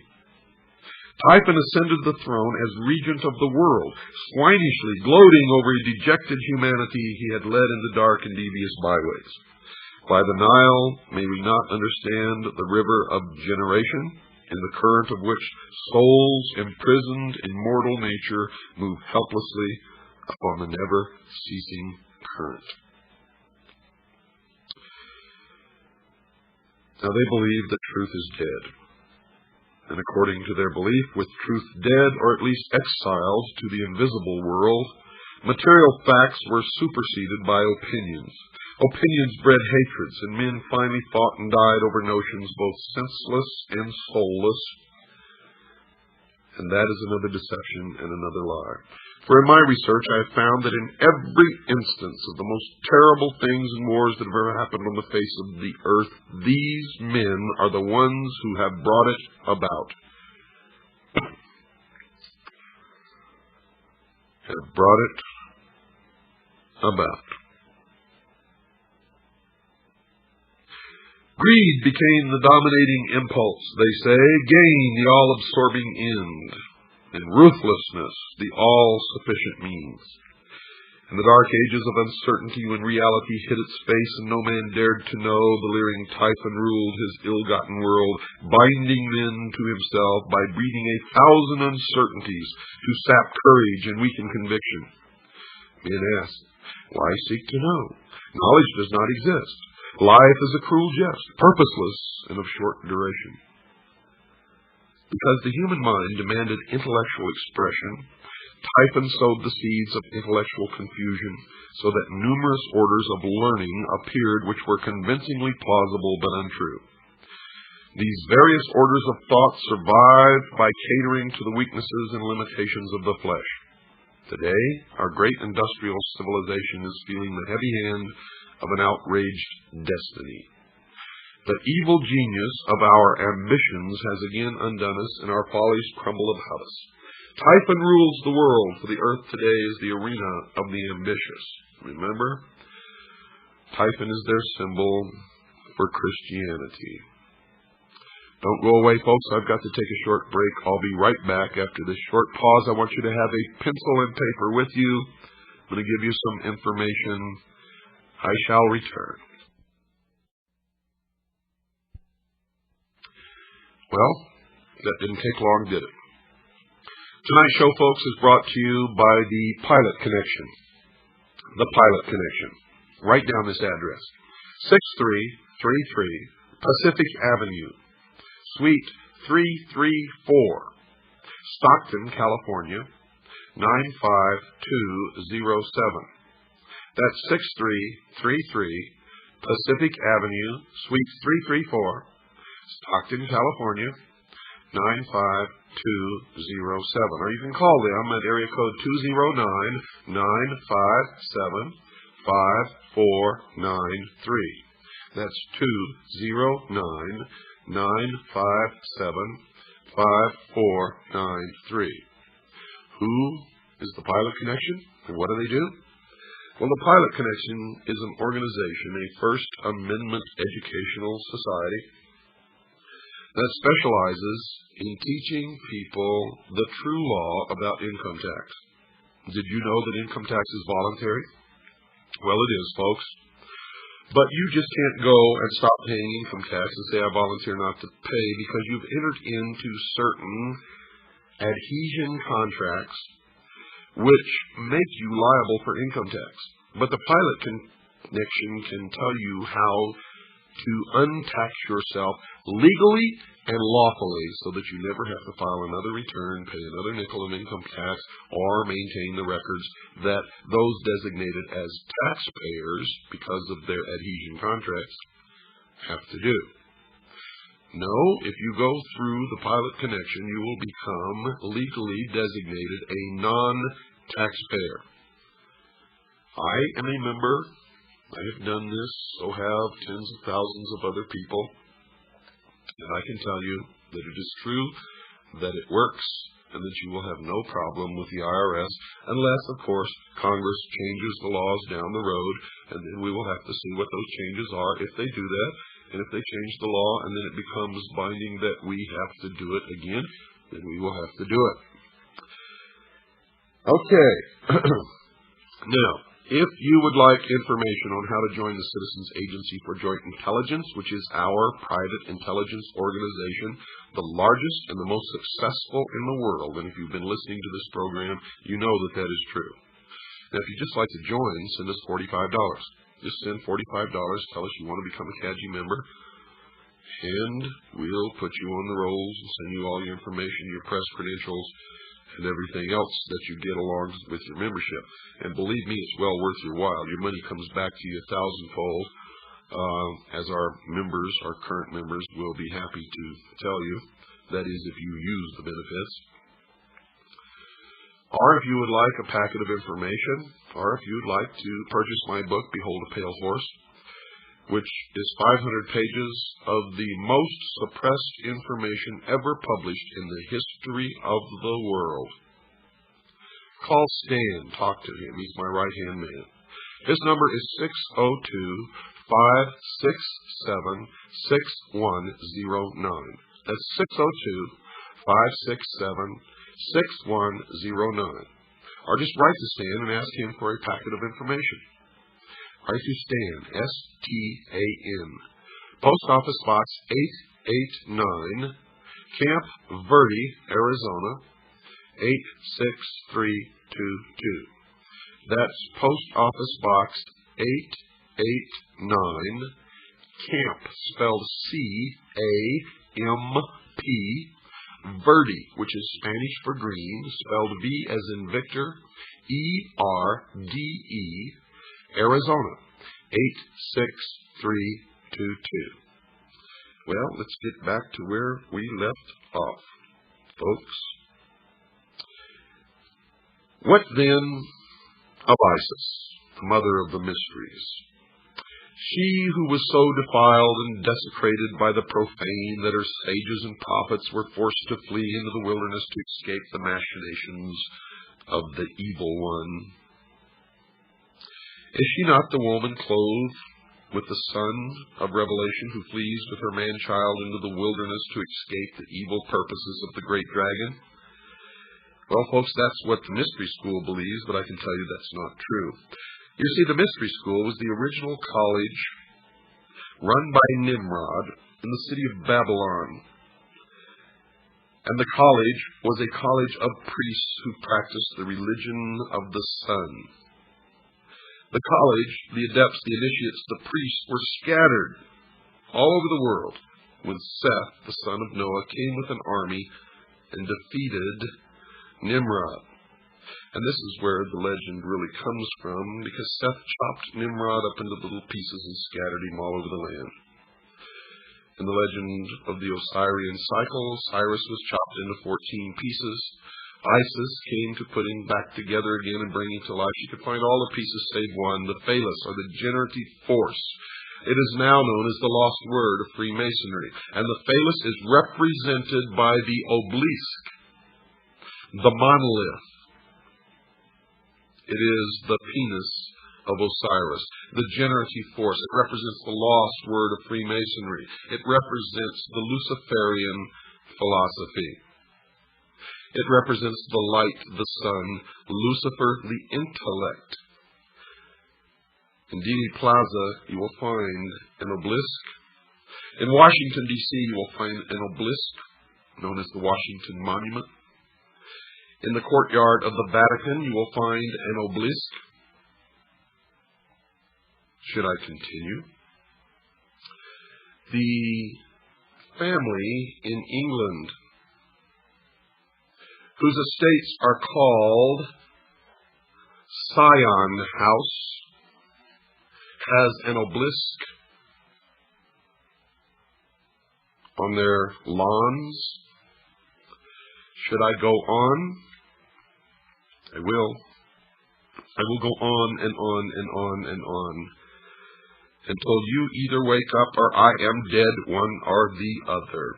And if you don't wake up, I would rather be dead than live in slavery in the New World Order, with our Constitution destroyed, the family broken, the children taken from the homes to be raised by the state, Christians and patriots locked in prison camps, labor camps, until they are no longer useful, and then they will be executed. And the blood will run in the New World Order. If you don't believe me, look back at every single nation where international socialism has triumphed over Christianity, and you will see that tens of millions perished, were destroyed. Socialism, folks, sucks. And I will not live under such a system, and I hope you agree with me. If you don't like my language, that's tough. I'm fighting a battle against people with no morals, no decency, no heart, no soul. No soul. They do not even believe in God. They do not even believe in God.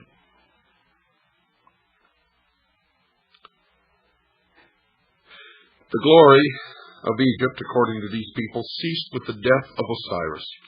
The mighty temples still stood, but the God who illuminated them had gone. The priests bowed helplessly before the dead embers of their altars. And one by one the sanctuaries crumbled into ruin, and the custodians of these ancient truths hid themselves in obscure corners of the earth, lest they be hunted down and slain for the sin of dreaming and hoping for a better day. Isis then, as the scattered but still consecrated body of initiates, began the great search for the secret that was lost. And this is all in reference to Seth's army scattering the college of priests in the ancient city of Babylon. And later it refers to the Knights Templar, who brought the mysteries from the Middle East to Europe. In the beginning, folks, they were never a part of the Catholic Church, as you will learn, and they still exist today, regardless of what you've ever been taught. For they are the mystery school today. In all parts of the world, according to their teachings, the virtuous raised their hands to the heavens, pleading for the restoration of the reign of truth. This congregation of those who prayed, who labored, and who waited, the great congregation of a world in anguish, this is Isis in sackcloth and ashes, searching for the body of her Lord. Searching in all parts of the earth and throughout innumerable ages, inspired men and women, the congregation of the just at last rediscovered the lost arcana and brought it back with rejoicing to the world over which it once ruled.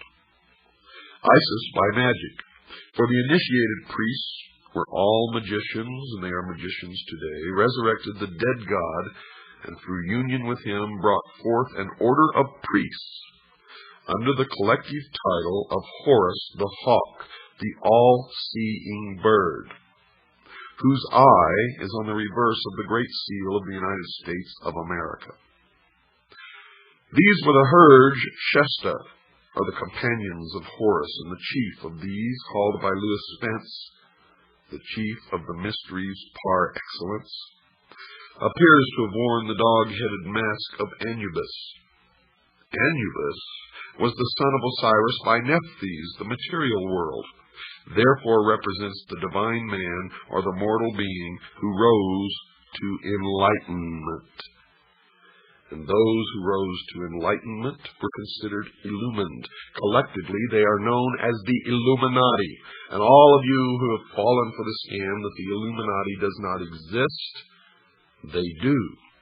For the term Illuminati merely refers to the collective body of those who are illumined or enlightened, and they are the Illuminati.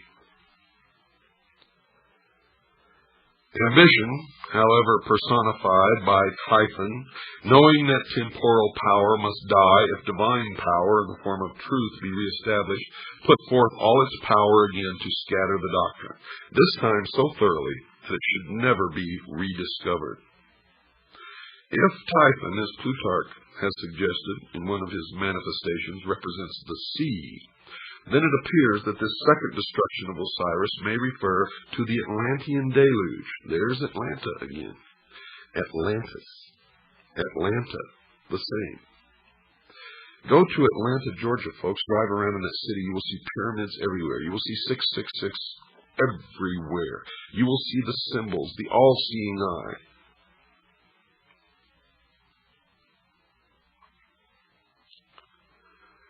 Osiris may refer to the Atlantean deluge, by which the doctrine was swallowed up or lost, and its fragments scattered among all of the existing civilizations of that time. And the story continues. The body of Osiris, the secret doctrine, is divided into 14 parts. Remember, Osiris was chopped into 14 parts. They found all save one, the phallus or the penis of Osiris. Well, the body of Osiris represents the secret doctrine. It's divided into 14 parts and divided among the parts of the world. And the lost word of Freemasonry is the generative force, the lost part of Osiris, the lost part, the secret of the secret doctrine. So we must therefore understand that it was scattered through the 7 divine and 7 infernal spheres. The locusts and tails of India are by different symbolism through the 7 worlds which are without and the 7 worlds which are within. The Kabbalah of the Jews. Bacchus was torn into 7 pieces by the Titans and Osiris into 14 pieces. To use the words of Faber, quote, both these stories are in substance the same, for the second number is merely the reduplicate of the first. By a variation of much the same nature, the ancient mythologists added 7 Titanides and 7 Kabiri to the 7 Titans, unquote. The parts of Osiris were now scattered so hopelessly that ambitious Typhon, or the Titans, felt his authority to be secure at last. But wisdom is not thus easily to be cheated. Listen to this carefully, folks. This is their own words. In the dark retreats of Islam, the Sufi explored the depths of nature. Among the Jews, the learned rabbins unraveled the intricate skein of Kabbalism. Among the Greeks, initiates rose to life through the nocturnal rituals of Eleusis. In India, neophytes were brought to the contemplation of the triple-headed Brahma at Elephanta and Ellora. Through the Middle Ages, the alchemists in their retreats explored the infinite chemistry of existence. The Illuminati sought the pearl of great price, and Rosicrucian adepts sought to recast the molten sea. All these together were but Isis, still searching for the members of her Lord. At last, according to the tradition, all these parts were restored again but one. But this one could not be returned. Now you understand why I tell you it's not the Jews, folks. If you're persecuting the Jews, you're making a big mistake. It is some of the Jews. It is some of the Catholics. It is some of the atheists. It is some of all of the people of all of the nations and races and religions of the world. And outwardly, if they attend a church in your neighborhood and profess to believe in that religion, it is a lie. It is how they gain influence and power in that community. For they worship one God and one God only in the temple without windows, the headquarters of which in this country is exactly 13 blocks from the White House. The Egyptian allegory tells us that the phallus of Osiris was swallowed by a fish. Now, folks, this is most significant, and we may even infer that mankind itself is the fish, but it even goes any further, for this age has been known as the age of Pisces, the fish. The significant force and the power in the age of Pisces was Christianity, and the fish actually refers to Christianity. The phallus being the symbol of the vital power of the mystery school, and so used in Egyptian hieroglyphics. The phallus, then, is the lost word which is not discovered, but for which a golden replica is substituted. In the Egyptian hieroglyphics, the physical body after the death of the soul or its departure therefrom is called the Khat, or K-H-A-T, and the hieroglyphic for this is a fish.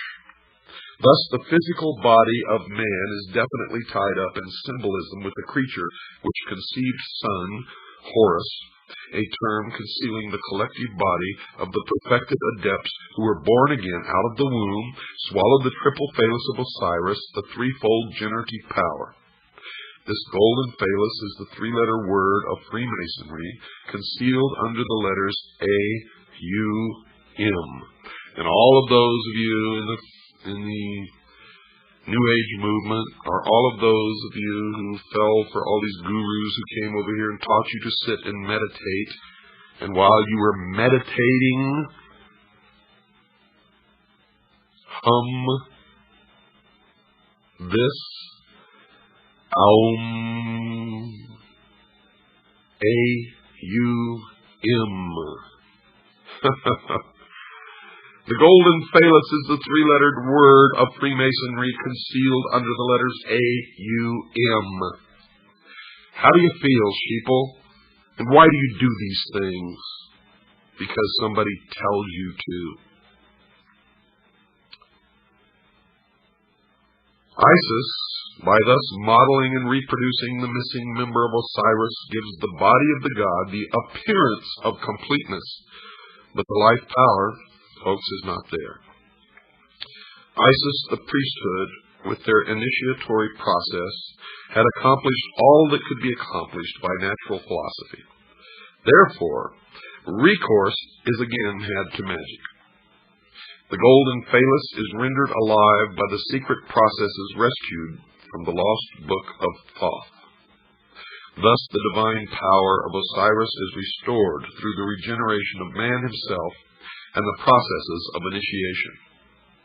In the Greek system, man was rendered divine because his composition contained the blood of Bacchus, they believe, and in Egypt because it contained the seminal power of Osiris. The institutions raised in the world to perpetuate the deeper truths of life, according to them, labored on through the centuries, seeking for the lost key, the living crux ansata, which, if rediscovered, would enliven and impregnate the whole world and restore the good king Osiris to the throne left empty by his cruel death. The purpose of the Osiric rite is therefore revealed as twofold. The first motive was the almost hopeless effort made by the bereaved Isis to restore her husband to life. She hovers above his corpse in the form of a bird, trying to restore his breath by the fluttering of her own wings. This ceremony is concealed in the Book of the Respirations. The causing of Osiris to breathe again is the great abstract idea. The second and more imminent motive which actuated Isis was to avenge herself upon Typhon, Christianity, and to destroy his power over the world. This she determined to accomplish through her immaculately conceived son Horus, which is a term concealing the collective body of the perfected adepts who were born again out of the womb of the mother Isis, the mystery school. Now we can apply this analogy to a great modern system of initiation called Freemasonry, which has certainly perpetuated at least the outer form of the ancient rites to the profane or to the members on the lower rung of the initiatory ladder. To the adepts of the priesthood, the higher initiates, then it is clear. You see, for Freemasonry as an institution is Isis, the mother of mysteries, from whose dark womb the initiates are born in the mystery of the second or philosophic birth. Thus all adepts, by virtue of their participation in the rites, are figuratively at least the sons of Isis. As Isis is the widow seeking to restore her lord and to avenge his cruel murder, it follows that all master masons or master builders are widows' sons. They are the offspring of the institution, widowed by the loss of the living word, and theirs is the eternal quest they discover by becoming. In the Egyptian rites, Horus is the savior avenger, son of Isis, conceived by magic or the ritual after the brutal murder of Osiris. Hence, he is the posthumous redeemer. Freemasons are Horai. They are the eye of Osiris, whose body, therefore, is made up of eyes. Each initiate is a Horus, each is a hawk of the sun, spelled S-U-N, and for one reason is each raised, and that is that he may join the army, which is to avenge the destruction of wisdom and restore the reign of the all-seeing Lord, Lucifer. Each one is dedicated to the overthrowing of the reign of Christianity. The great battle in which the sons of the hawk rout the hosts of darkness is the mysterious Armageddon of Revelation. You see, they believe Lucifer is the god of light, and Jehovah, or Yahweh, is the god of darkness. They believe that the Armageddon of Revelation is the Kurukshetra of the Mahabharata and the Ragnarok of the Eddas. In this battle, the hosts of the adversary shall be routed forever. The great purposes of the Osirian rite are thus revealed in an unsuspected clarity. The Hershesti are philosophically opposed to the reign of ambition. It is their duty to reestablish that golden age when wisdom personified as Osiris and not selfishness personified by Typhon shall dictate the whole course of human procedure. The day must ultimately come when the Horai, by virtue of their royal purpose, accomplish the consummation of the great work. The great work, folks, is the elevation of man to the illumined man, or 666, and the establishment of a one-world, totalitarian, socialist utopia on earth. The missing word will be found, and the golden substitute will be replaced as promised in the ancient rite. Osiris will rise in splendor from the dead and rule the world through those sages and philosophers in whom wisdom has become incarnate. It should be particularly noted that the Egyptians do not regard Osiris as wholly dead, but view him as continuing to live in the underworld, where he superintends the ceremony of the psychostatia. The underworld is not the sphere of the dead alone. It is the world of the mysteries. Lucifer is therefore god of the hidden fane, the temple which is beneath the earth, the house of the low ceiling, the crypts into which the initiates go in search of truth. He is the dweller who abides in the darkness of the innermost. His throne is not in the objective world, but in that subjective sphere which is the inner life of man. They believe that thus is it arcanely intimated that while truth may perish from society, it cannot die from the heart which preserves the sacred tradition through that natural inspiration by which all men are gradually moved to truth. In the meantime, the widow Isis, the mystery school, continues to produce out of herself the host of potential redeemers. Spiritual education continues from age to age in secret, and though temporarily obscured in this generation or in that, its onward process, they believe, is inevitable. Out of the hidden house, guarded by the silent God, must someday issue the glorious and illumined Horus.